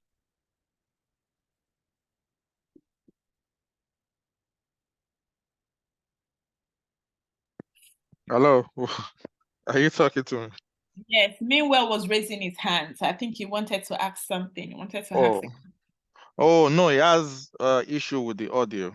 So I told him to log out and log back in. Oh, okay. Yeah. Also, you guys need to build your network. Build your network is very important. Build your network and use it wisely. Like I said, it's very important. Information is key. People around you are very important. You don't even know who's going to help you. You ask questions, you don't know what people are doing, you don't know the kind of job they are doing. They might even know somebody that does the same job role you're looking at or you're looking to get into. It's very important to build your own network. It's very important to ask questions. That's one thing that has really helped me in my journey, because obviously it was just more of trying to transition into something else. I don't even know what to do. And my friend was like, oh, I think HR is for you. I went to look, research, and here I am. It doesn't have anything to do with what I studied. I've got friends that still do law, practice law. And if someone had told me that I won't be practicing law, I'll be like, it's a lie. But I didn't end up there, and I love what I do. So it's very easy for you to transition. I don't feel that there's limitation to things you want to do. I feel like everybody has got a potential. You just need to work towards bringing out the best in yourself. Try as much as possible. Use LinkedIn. LinkedIn is very, very important, guys. Use LinkedIn to build your own network. There's a lot of jobs out there on LinkedIn that people are getting. I get a lot of people tell me, oh, Chibol, I got my role from LinkedIn. LinkedIn is very important. Make sure that the way you use your Instagram or you use your Facebook, use your LinkedIn like that. I'm guilty of that as well. I don't think I've even updated my LinkedIn in like 3 or 4 years.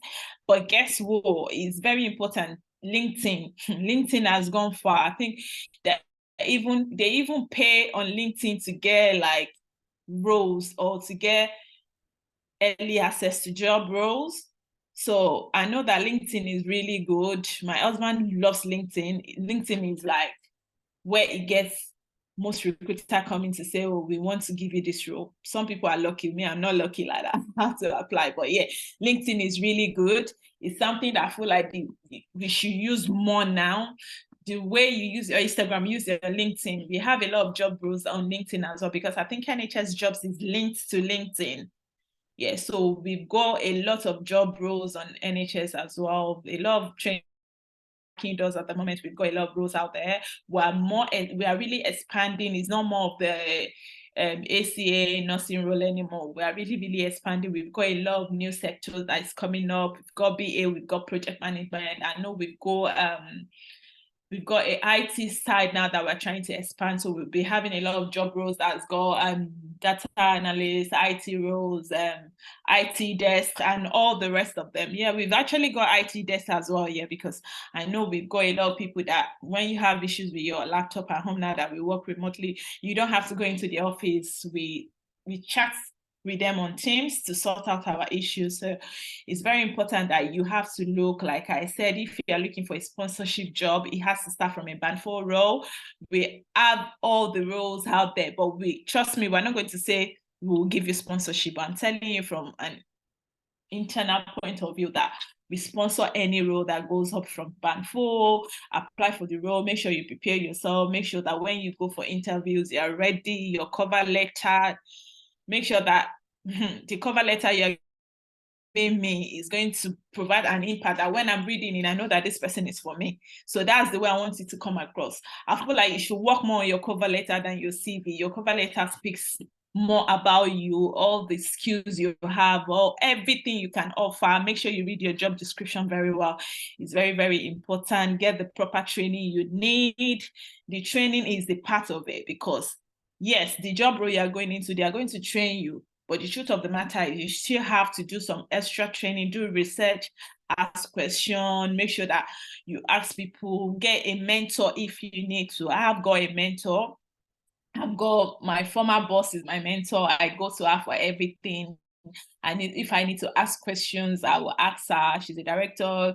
She's just like 2 years older than me, but guess what? She's getting it right. Like, have people you look up to. Make sure that the people you work with also matters. Don't just work with people that are like-minded like you. Have people in your circle that you know that you can balance things. People you need to speak to when it comes to your career. It's very important. When you do any course, we learn with pride. We can assure you that when you have any questions or when you have difficulty, you feel like that particular job role or the training that you've got is not for you, I think that there's something that they will be able to do for you, maybe a discount or something, that you can do another training if you feel that you are more interested in something else. And you don't have to do one training. I'm sure that they offer other trainings that you can do, that maybe 2 or 3 together.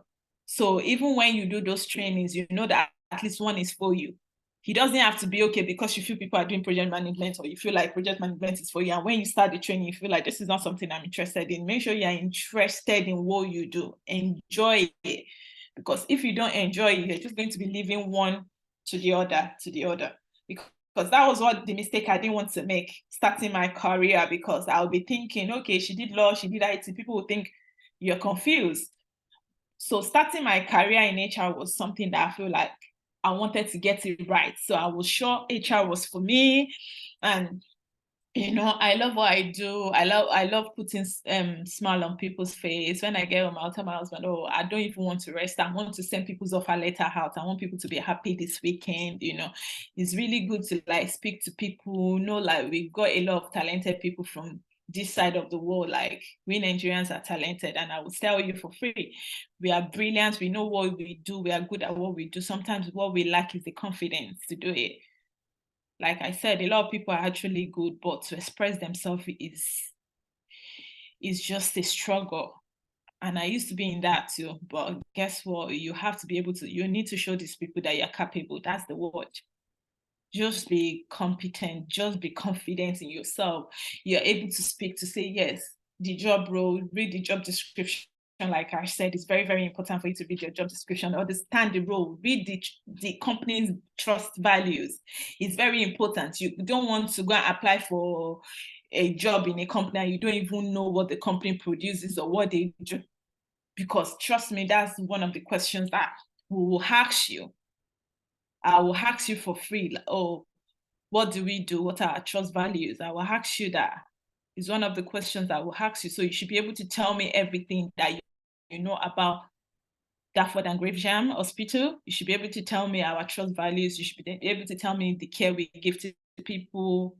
It's just one of those things. So I don't feel like it's really hard. I just feel like you need to know everything you're doing, execute it, do a planning, do your CV, get the proper training is the first thing. Knowing what is for you, knowing what you actually want to do. Don't do it for the money, do it for the fact that, yes, money is very good. I love money. But at the end of the day, I feel like you need to also understand that you need to love what you do. It comes naturally. You won't struggle. I don't want you to get into a role and the next thing you want to do is leave the role. No, you need to be sure it's for you. You need to do your research, look around this kind of what's it called, courses you can do to benefit yourself, to train yourself, to improve yourself. It's good for us to improve ourselves. In this part of the world, we don't look at all the plenty degrees you've got. No, we look at experience as well. When we are recruiting people, we look at the experience you've got. If you've got good experience, if you've got, like, that's why I said 2 years ideally. If you come to me and you give me your CV and you've got 2 years experience, I know you know the job you're coming to do. You have an experience. It's not going to be hard for me to train you. But if you've got 6 months experience, I still have to do a lot of job to get you to get started. But if you have 2 years experience, I'm going to have minimum job to do. And I'm going to have minimum training to give to you. So ideally, I think 2 years is good for you to be in your current role before you apply for a new role. And when applying for a new role, make sure that the role you're applying for still has something to do with the old one. So for example, if you're going to be going from IT desktop to business analyst, can you see 2 different things? But are you able to show the business analyst person that while doing that IT desktop, I've got training in business analyst? Then that means yes, it's good for you to apply for that role. But you don't have a business analyst training, you're applying for a business analyst role. How does that correlate? I'm not even going to look at you. So I would like to ask if anybody has got any questions for me. Yeah, thanks for that. It's been an interesting one, and I believe one way or the other, people on the call they've learned 1 or 2 things. If you have any questions, you can raise your hand. I will unmute you, or you can drop your question on the chat as well. But while you think about the question you want to ask, let me ask this quick question as well. Let's assume someone has been working. Let's use Nigeria, for example. You know, when they work in Nigeria, they can recruit you as a customer service, but at the end of the day, you tend to be doing the job of BA without you knowing, PM without you knowing, or project support without you knowing. Meanwhile, your job role is tagged as a customer service, right? For people like that transitioning after embarking on the journey of the practical training, they've worked on our project, can people like that, when they want to build their CV, leverage on their previous role? That's why the fact that it didn't really say business analyst, but part of their role, you know, they've done a business analyst role. How can they leverage on such experience? I feel like if you have been recruited for a role and what you're doing is actually different from your job description, as long as you're doing that job or that role, yeah, you should go on your CV. One thing I wouldn't want you to do is write something on your CV that you're not doing. So if that person is already doing that role, sometimes job description can be funny. They might give you a job description and they might take you in and feel like, oh, there's a vacuum, we need you to cover. They had more to your job, or you start doing something different. Yeah, you can use that level. You can put it on your CV. There's nothing wrong doing that. As long as you're able to back it up to say, yeah, did that role and you understand that you did that role, that's fine. All right. Thanks for that. Oluwaseun, I'm going to ask you to unmute now. You can ask your question. So you can unmute now, Oluwaseun, and ask your question. Okay, good evening. Good evening. Yeah, thank you. Just a quick question. I already got trained. But at that times you get the job description on the NHS site, and it shows you should have an experience in the care settings as a desirable characteristic for you can apply. So, and attracting business analyst roles, you should have your business analyst role maybe from other jobs you've had before the training and also with the training. So how do you impute, because currently I'm a care assistant, so how do you impute that little care experience you have in the CV you want to apply with as a BA, because you know when you're pivoting, you just have to like probably feel it, just like you have said that you should go alongside with the BA role, maybe from your experience to the training and your current internship. So how do I infuse that okay, I've got that care as a desirable characteristics on those NHS job sites that I've got so far. Thank you. Thank you, Sean. What I would say is, for example, if you have do a HR and you see hero at the moment, and you do like a training, we learn with pride, and you want to apply for a bureau, you've done the training, right? Yes, we know that. I think it's something you can put on your CV, but bear in mind, we don't upload CV when it comes to NHS jobs. I think we do more. It takes you to track, like I said earlier on, if you're on.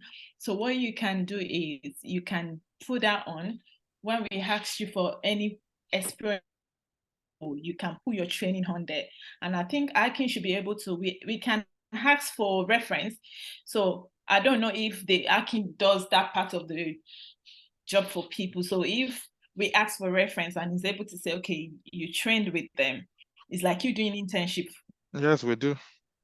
So if Akin is able to give you references, say you actually trained with them, you don't have to do the job in BA. But if you've done the training and we are sure that you did the training, yes, why not? We'll give you a chance and we understand and we interview you and we are sure that you know what BA is all about.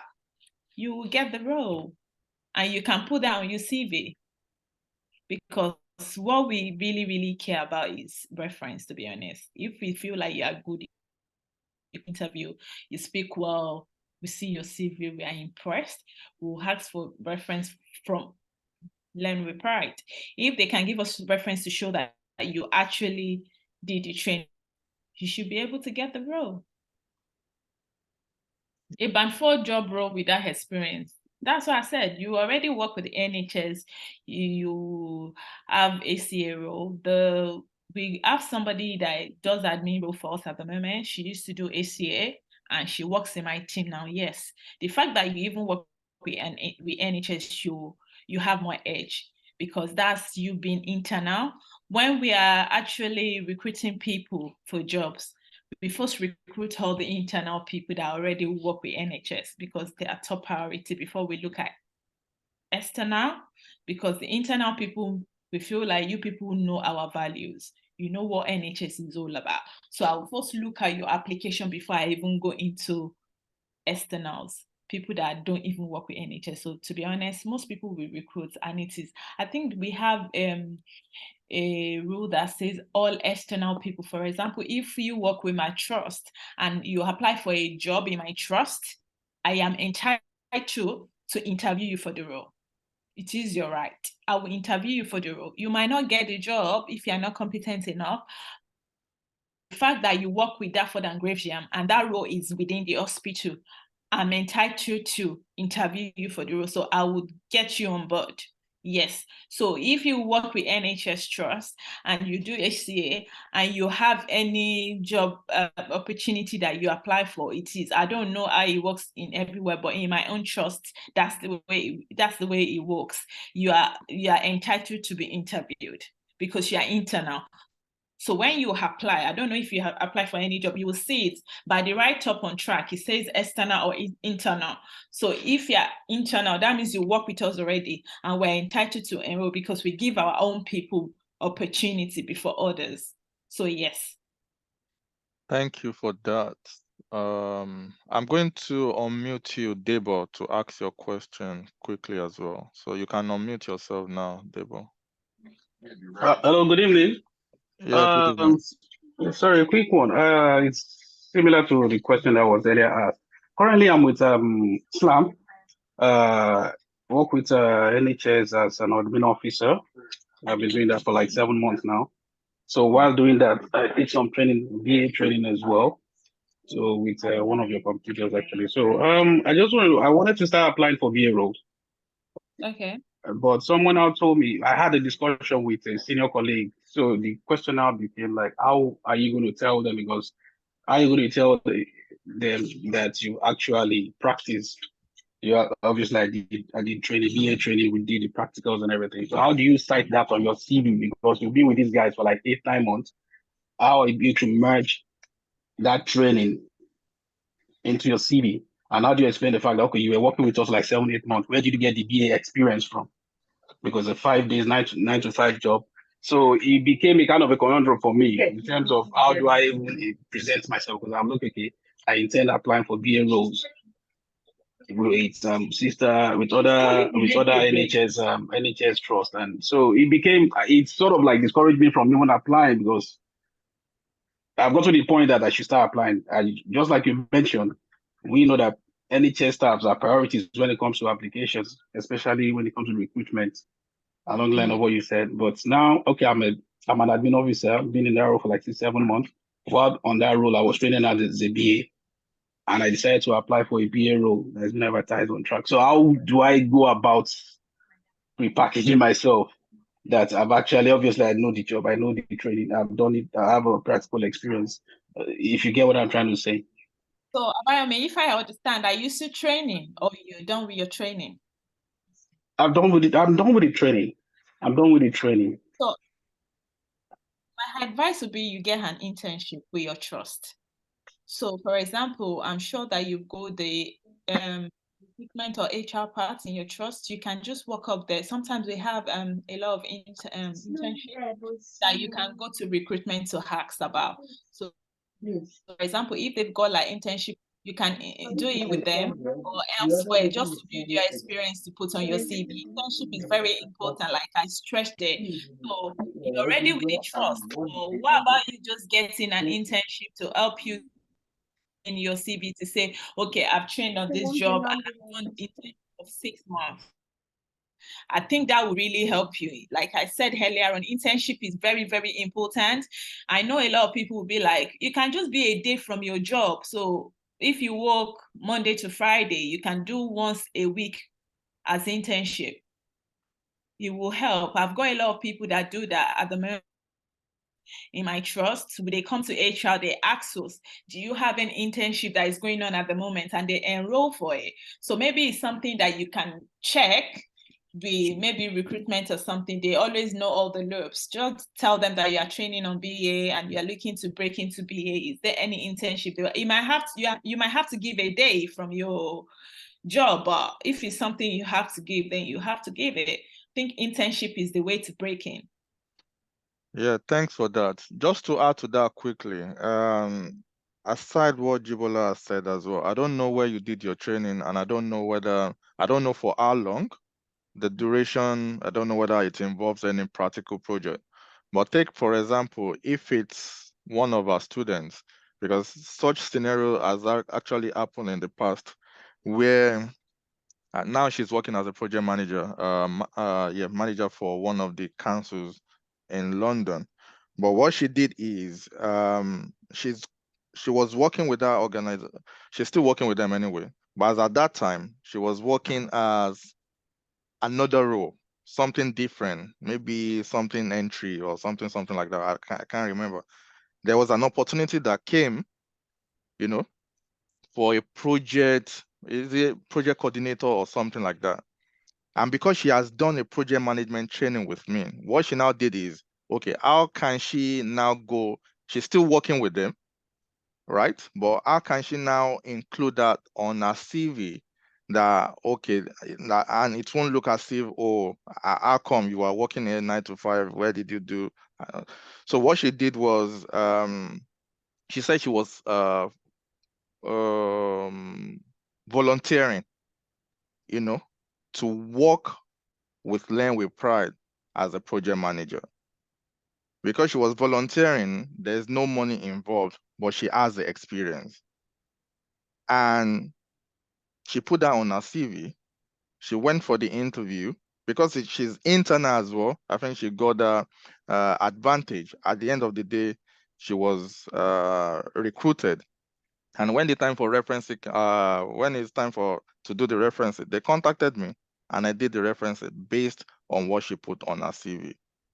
So you shouldn't let that discourage you, or don't think you are the crossroad, you don't know what to do. for every problem, there's always a solution.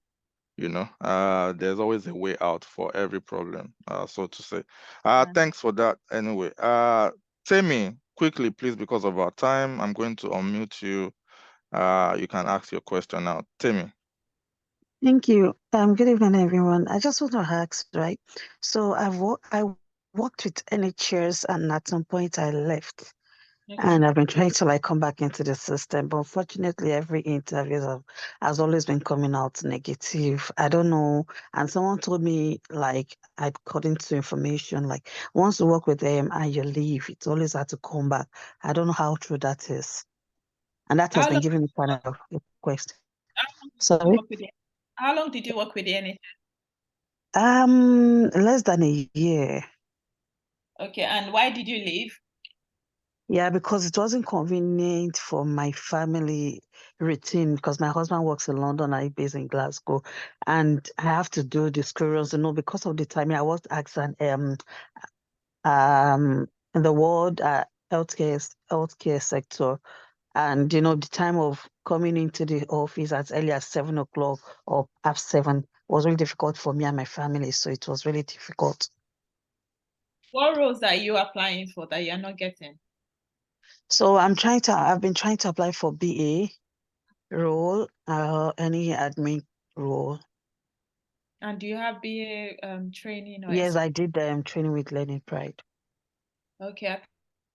Is like I always tell people, I know you've done BA training. If you just want to get your foot in because you have a gap, you can look at all the admin roles that they've got. Yes, getting a no is normal, but I think you just have to keep pushing. You have to keep trying.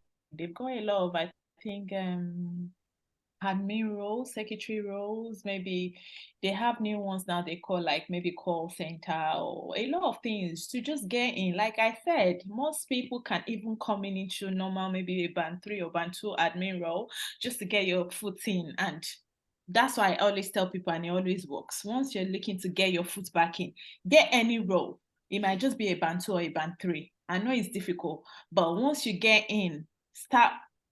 As long as you're in, 6 months does not matter. The rule of 6 months doesn't matter.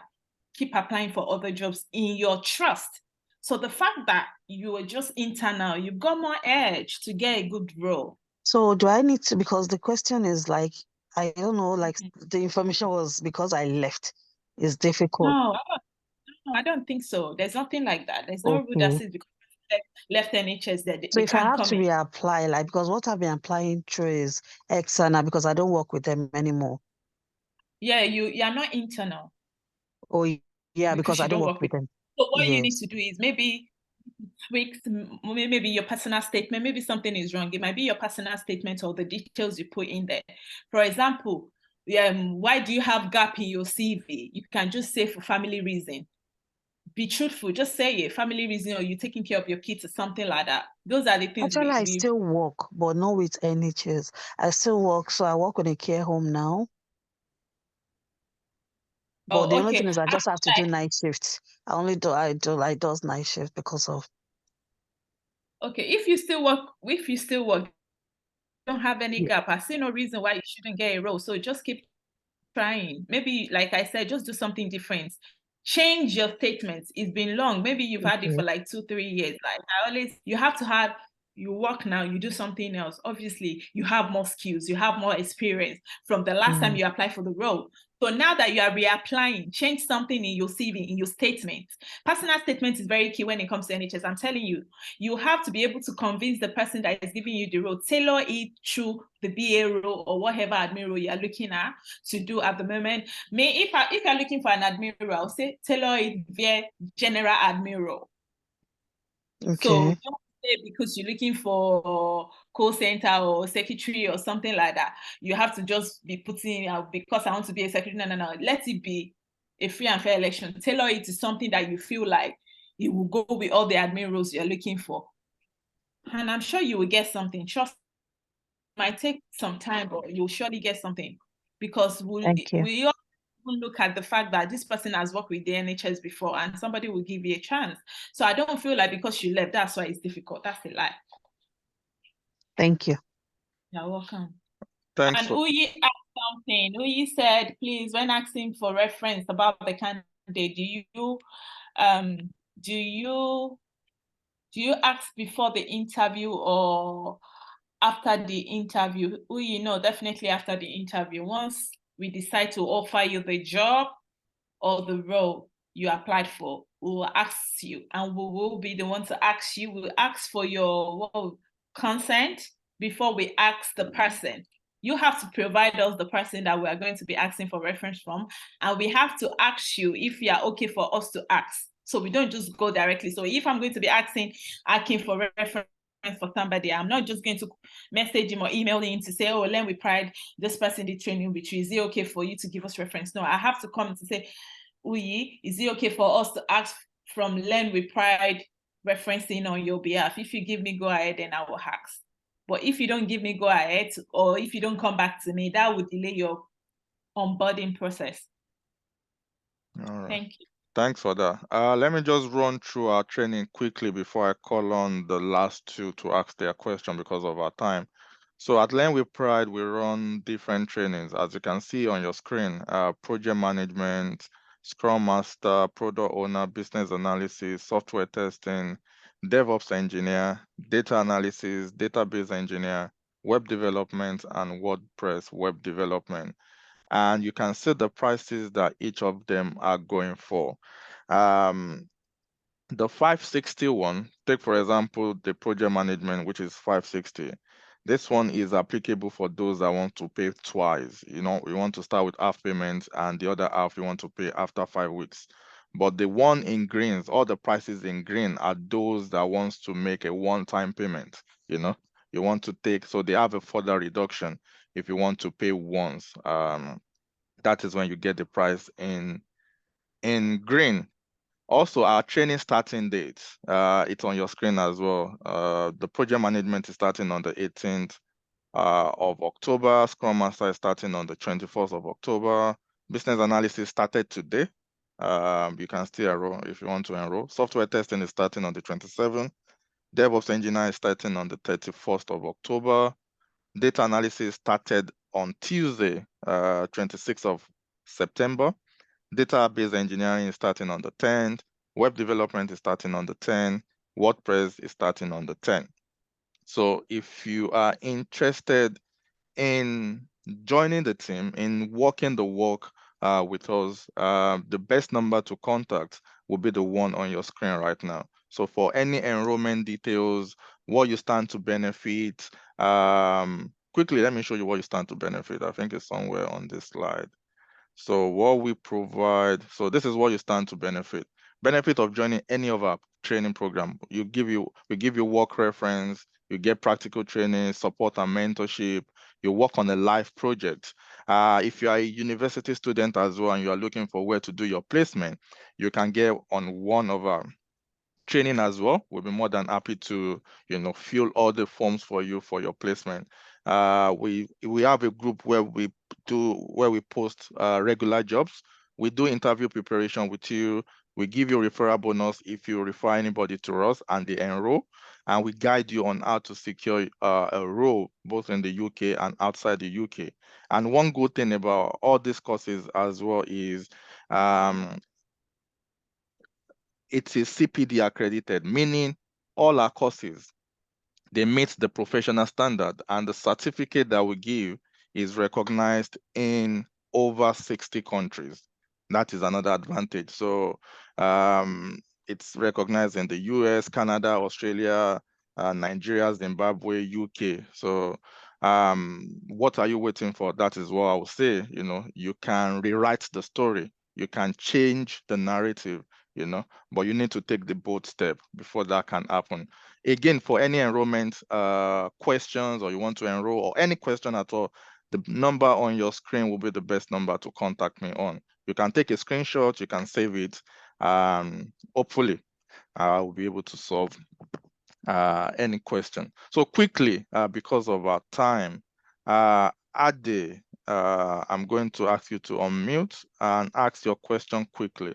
Ade, please ask your question. Unmute and ask your question. Okay. Good evening, everyone. My question is in relation to the references. When you enroll with Learn with Pride, you get a reference for like 3 months. Is that right? All right, let me paint a scenario quickly. You enrolled, you started your training in January, you finish in April, you secure a role in August. We give you a reference from January to August. Okay. This is about the situation whereby I'll be working in a place and before I enroll. So when I get a reference from, let's say, the January, like the illustration, and my previous place of where I work will definitely be from the company I worked last before enrolling, even if I'm still working there as at the time I'm enrolled. So if I put that on my CV, I get a reference from them and also from Learn with Pride. That is going to be a little bit more conflicting due to the fact that I'm still working there as at the time I enroll, and I'm still going to work there until I secure a new interview. So that is why I made mention earlier on. If you listen to me just maybe like 5 minutes ago, I tried to explain that that is not a problem at all. For every problem, always know that there's a solution to it. You can be working 9 to 5 with NHS, and you might be doing a volunteering job because you've got the skill, but you don't have enough 5 days to work on that project. You can say you can be doing a volunteering job over the weekend. That still counts January to August. Do you understand what I'm saying? So it's not where it's the referencing or your experience is not measured by Monday to Friday. You understand? So you can be doing 2 jobs in parallel at the same time. One, you are getting paid. The other one, you might be getting paid, but it might be a part-time role. Or you are not getting paid, you are just, helping out, just to volunteer and act as a project manager or a business analyst for that project. So that is not a problem at all. You having the same year, it's just about you explaining the roles and what outlining them out in a readable format for the recruiters to see. So that is it's not conflicting. Okay. Yeah. Thanks for that. Quickly. All right. Quickly. Godwin, can you unmute yourself, please?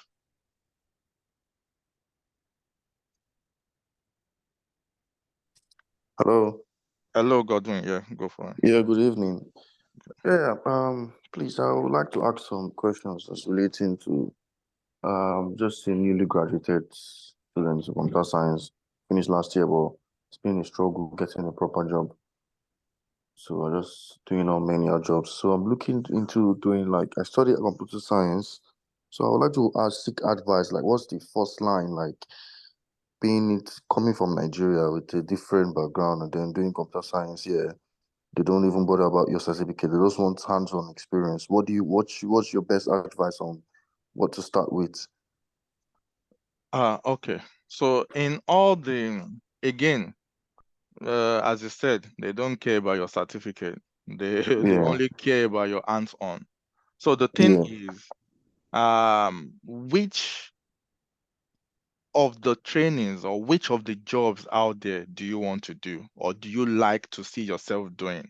Yeah, I would like to see myself going into cybersecurity, but I was advised to start as an IT support or desktop support first, just to get experience, and then later you can get further training.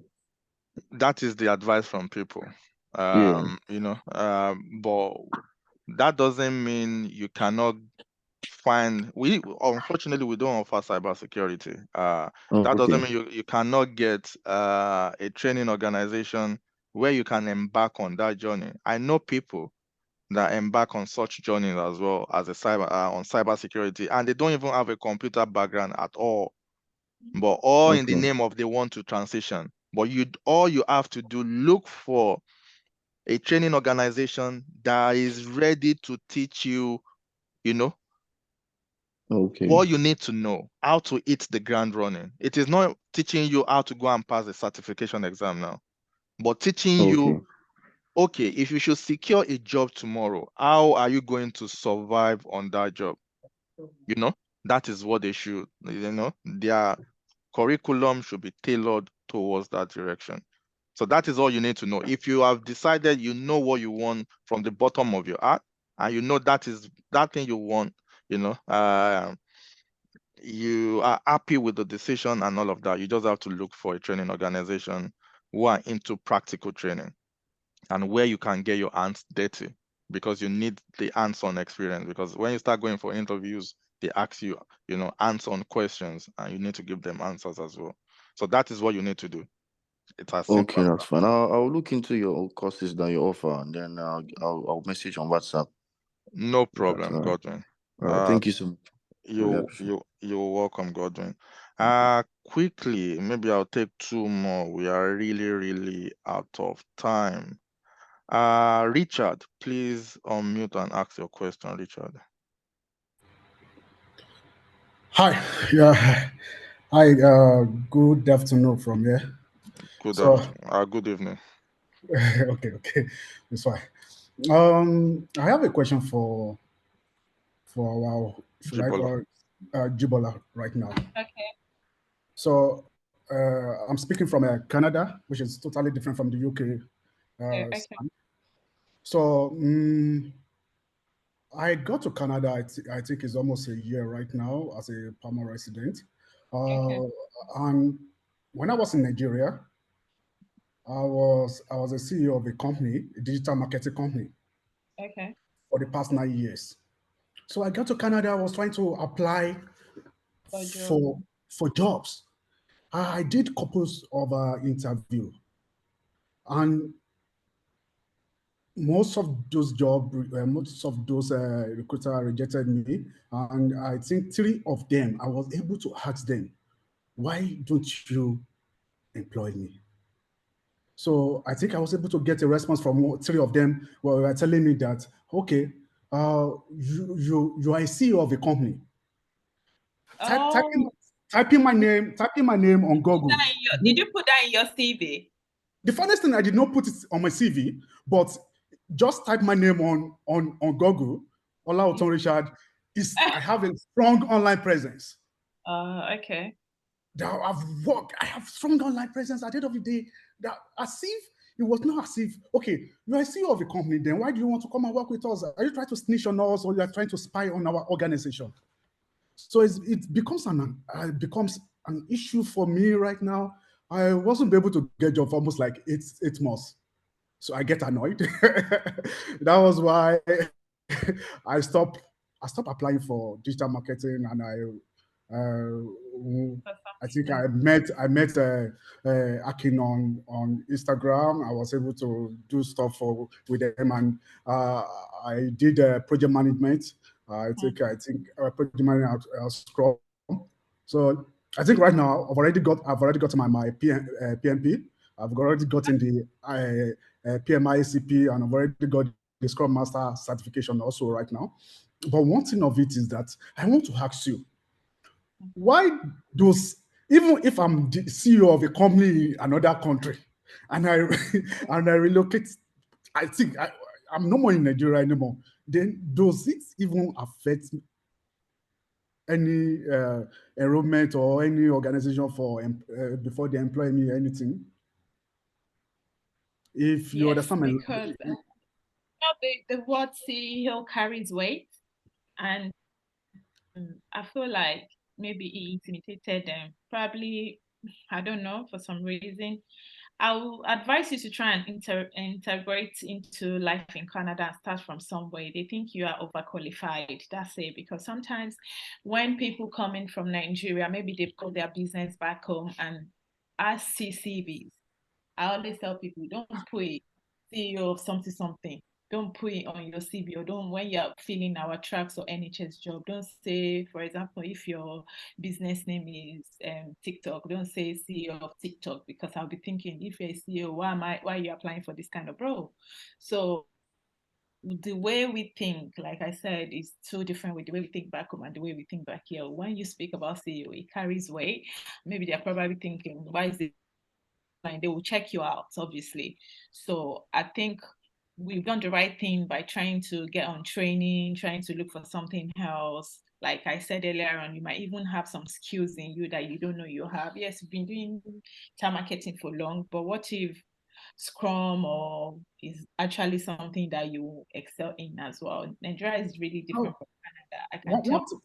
One thing of it, I did not mention any CEO on that know. my CV. You said actually was in your CV. Some recruiters are very nosy. Sometimes when I recruit people from different places. I used to recruit from Australia, Haitians, a lot of people. Sometimes if you just want to know the person, like me, for example, if I want to know the people I'm interviewing, I go on LinkedIn, I go on Google. I just want to see them before I see them. You get what I mean? So it's something that we often do. It doesn't mean everybody's everywhere. If I Google somebody's name, that's why I said LinkedIn is very, very powerful. A lot of us, when we want to know the person we're seeing, put the face to the CV or whatever I'm reading, I go on LinkedIn, I check them out. Sometimes if I don't want them to even know that I'm the one checking them out, I'll ask someone, can you help me check this person? Let me see this person's profile. So it's possible maybe they checked you out and it came out at CEO something. Okay, well, if I may ask this question right now. Okay, right now I've transitioned to another stuff, which is project management. If I start submitting the application right now, I hope my past won't stay hunt me down again. So that's why you need to change. Like I said, you need to integrate. You have to change all those Nigeria, whatever that we have in us to say, oh, CEO or something. So if you have that on your LinkedIn as well, because it might actually affect this effect. It might be like maybe on your LinkedIn, you go CEO of something. It will be good for you to change that out, because remember, you are no more in Nigeria. So you have to act where you live. That's what I tell people. Leave all those Nigerian things, and just where you live determines and matters to you at the moment. You can't be living in Canada and still behave like you live in Nigeria. No, it doesn't work that way. So, for example, when I was looking for a job as well, I was practicing back home and I had my business. I had to remove all those from my CV. It was more of current who I wanted to do what I was doing. So sometimes, like I said, your CV, hopefully they will give you a chance soon, but your CV and everything you've got on your LinkedIn is very, very powerful. We always check people out on LinkedIn. That one I know, I can tell you for free. So if I'm trying to like read about somebody and I feel like this person is really interesting, I'm liking the personal statement, I'm liking the CV, it comes to me across as very good, I can go on LinkedIn. It's my right. That's why it's LinkedIn. I can check you out. So if I see that what is on your LinkedIn is different from what I have in front of me, that might even sound funny, and I'll be like, this person is not straightforward. Why would you have IT audit on your LinkedIn and you've got computer science on your CV? So sometimes that's why I say you have to be sure, you have to be able to defend whatever you're putting on your CV. Is very, very important. Whatever you're putting on social media, because we will always check you out. Okay. Thank you so much. I really appreciate it. Thank you, Richard. Maybe we should take one more. We've exceeded our time. S22, I'm sure that is Samsung. Please, you can unmute yourself.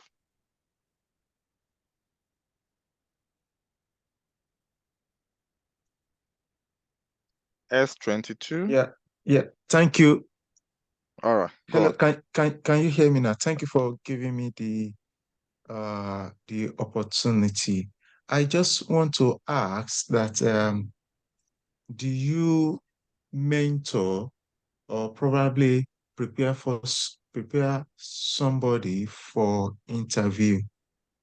It's part of our package, and yes, we do it as a standalone package now as well. But if you enroll on any of our course, it's part of what comes with the package, But if you're not, this is pertaining to NHS. not, pertaining to and NHS. it doesn't go, yeah, it doesn't go with data or IT courses in general, so to say, your project management. All right. So No. what line? It's another field, like a What field chaplaincy is- job role, chaplaincy department. Oh no. If it's IT now, I will tell you yes. Well, no. We don't. Okay, all right. Yeah. Okay. Thanks, S20. But then but then I will save your number, and if I got any question, I will say contact you concerning No, IT. Okay. no problem. Just Thank not you to be very much. You're welcome. Just not to be partial, the last person raising their hand, More, can you unmute and ask your question? You'll be the last for the day. Thanks. More.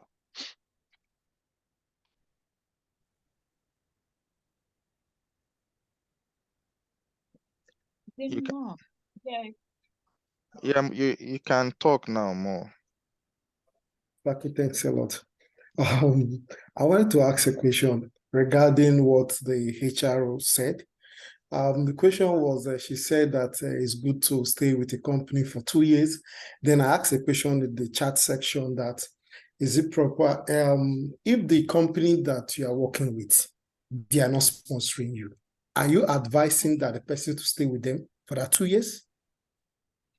Okay, if it's actually sponsorship, why would you be with a company for 2 years and they're sponsoring you and they're not sponsoring you anymore? Like there's this training in Glasgow, they call them FDA.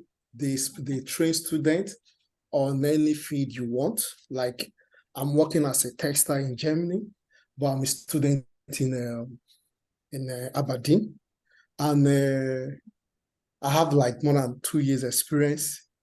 And I also did training with Acme because I wanted to upskill my skill on C# automation, which Acme was. I was the last batch he trained. So I've been having a lot of interviews, but these guys, they really interested to train me the moment I finish my school. And I have to stay with them for the next 2 years.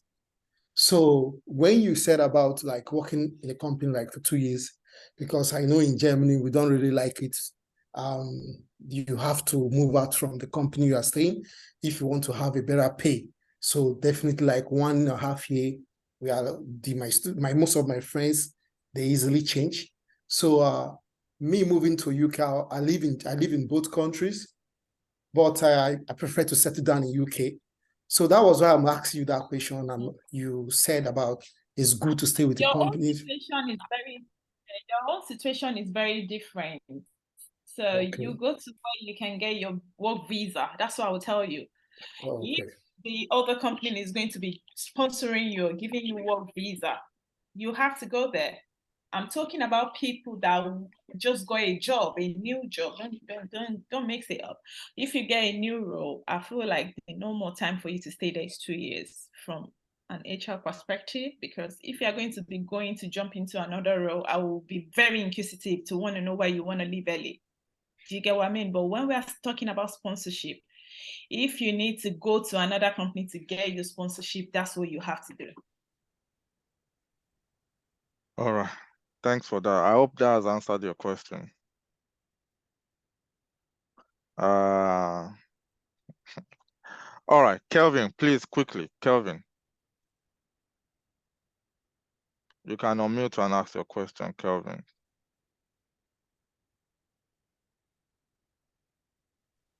Yeah, hello, good evening. Yeah, good evening. Yeah, it's just a few questions. I think it's particularly to you, not the HR All right. person. Ask me. So I've back in Nigeria, I'm in UK now. Back in Nigeria, I've worked on a role as a project manager and also as a director of operation in a company. But I tried to apply for a project management during my master's, but I was given a MA, business management. And I actually have this passion and wanting to develop my skills on project management. Yeah, I've gotten some information on it already. My question is, because I've not actually done any certification on it, whether locally, while back in Nigeria or over here. It's just based on my experience in terms of my background, oil and gas sector, particularly construction and operations. So my question is there any software that will aid my training on this project management? Yes. One of the key things when it comes to training is being exposed to industry standard tools. You can't say you are a project manager and you don't know how to use some project management tools. So yeah, like the one, if you enroll like on our own, take for example on our project management course, one of the key things, one of the things I supplied for free that actually, if you want to go out there and purchase it, will cost you like £600 is MS Project. Why do I do that? You can't go to the farm without having cutlass and hoe. You can't come on a training without having the proper tools because there is no free version of that tool. That is why I need to provide it for each and every of my students that enrolled for project management. So tools like that, yes, you have to know how to use it. Tools like Jira, you need to know how to use it. And some other tools that you'll be exposed to if enrolled on our training anyway. So yes, that is so key.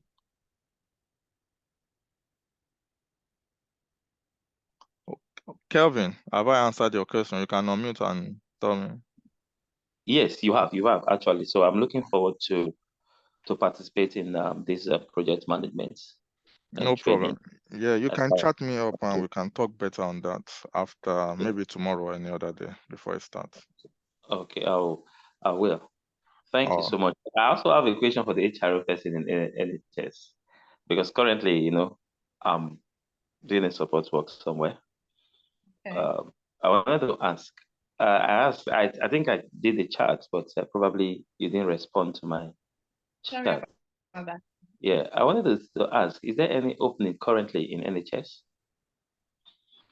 Like I said, we've got a lot of job roles, job opportunity online. So you have to go on NHS jobs. We've got a lot on NHS jobs, and it depends on where you stay. So I don't know where you live in the UK, but we've I got live in Newcastle. I live in Newcastle.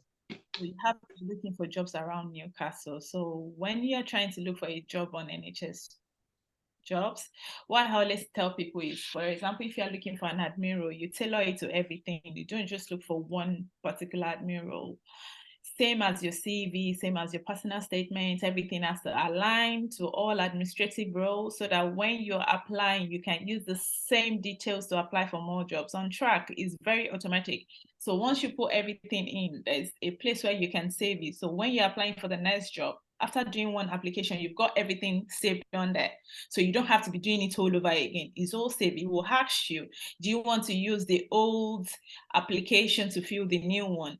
So it's always a yes, because it's the same thing you're doing. So you have to look for hospitals around you. So when you're looking for jobs as well, I feel like maybe the local hospital to you, go on their website, look under the jobs. Everything takes you to NHS or Track jobs. That's the normal routine. So you look for jobs around you, the hospital you've got around you, it will show you all under the jobs they've got. Or you can go on NHS job, just search at any job you're looking for in Newcastle. You can filter it, so it will bring out everything they've got on there. If that's okay, does that help? Yes, it does. Thank you so much. You're welcome, Kevin. Thank you. Oh. Thank you so much. Yeah, thanks, Kelvin. Because of our time, we've spent like 2.5 hours on this session. I believe we've been able to gain one or two things out of the session. We plan to be having this regularly going forward, and hopefully when we call on Jibola next time, she's going to answer our call as well. So from my very self and the team, the entire team of Learn with Pride, we thank you for honoring our invitation, and hopefully next time we have you on board as well. So for everyone on the call, thanks for your time as well. If you want to make any inquiry about anything, enrollment, any of our courses starting, you want to take part in any of them as well, the number on your screen will be the best number for you to WhatsApp, to message on WhatsApp, and I will respond to every message as well. So thank you very much. If you want the recording, please kindly follow us on our YouTube channel at Learn with Pride. Just go on YouTube and search for Learn with Pride. We'll be dropping this. This will be made available by end of tomorrow. So you'll be notified if you go on there now and follow us when we upload this on YouTube. You get the notification and you can go and watch it, rewatch it if you want to. So from me to you, thank you everyone for your time. Again, I really do appreciate. See you next time or see you on the journey. Thanks, Jibola, for your time. And thanks everyone as well. Have a good night. You too. Bye. Bye.